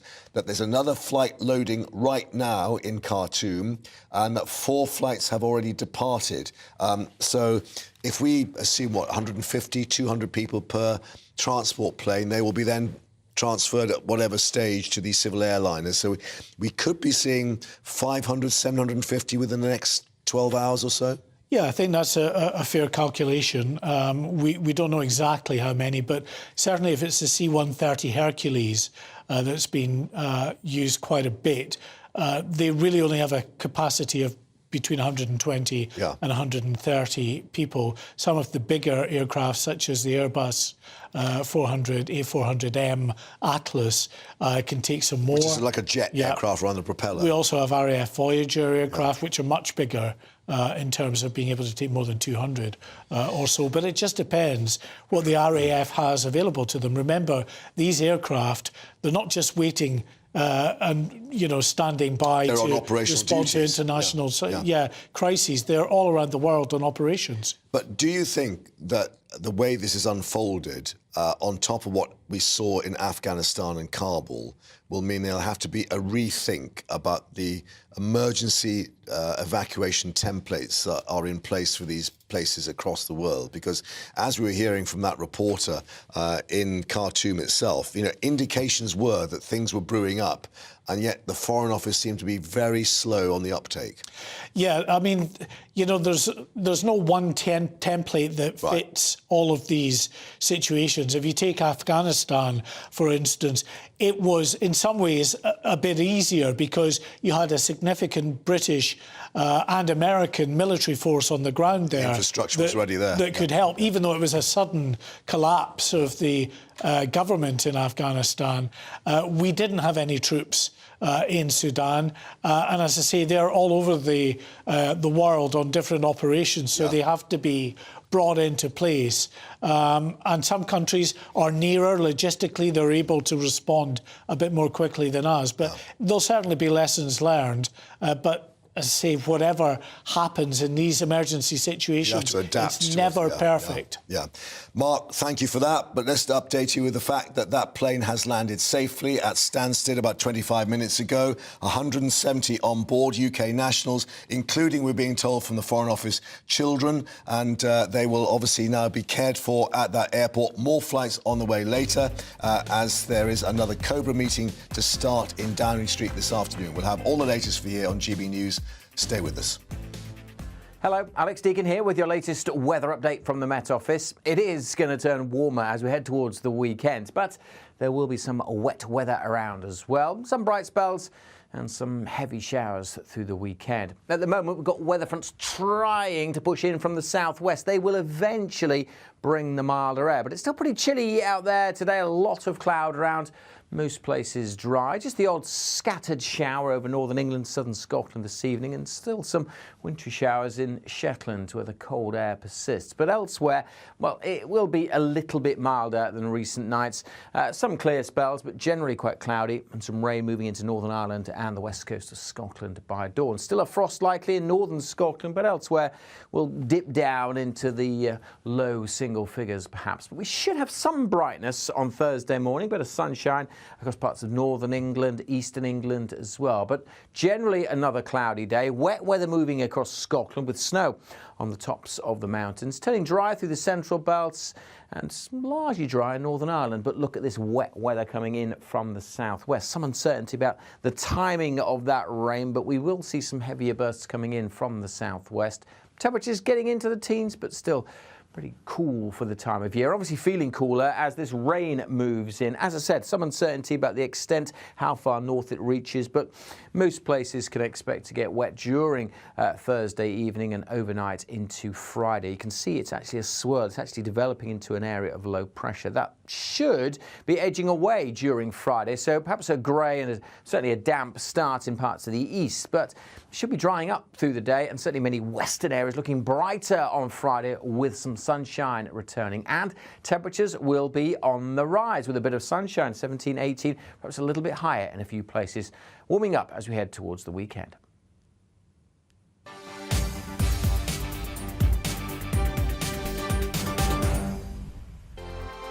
I joined GB News because I was sick and tired of not hearing my views being represented, not just mine, but so many people that I knew and spoke to. I just couldn't get my voice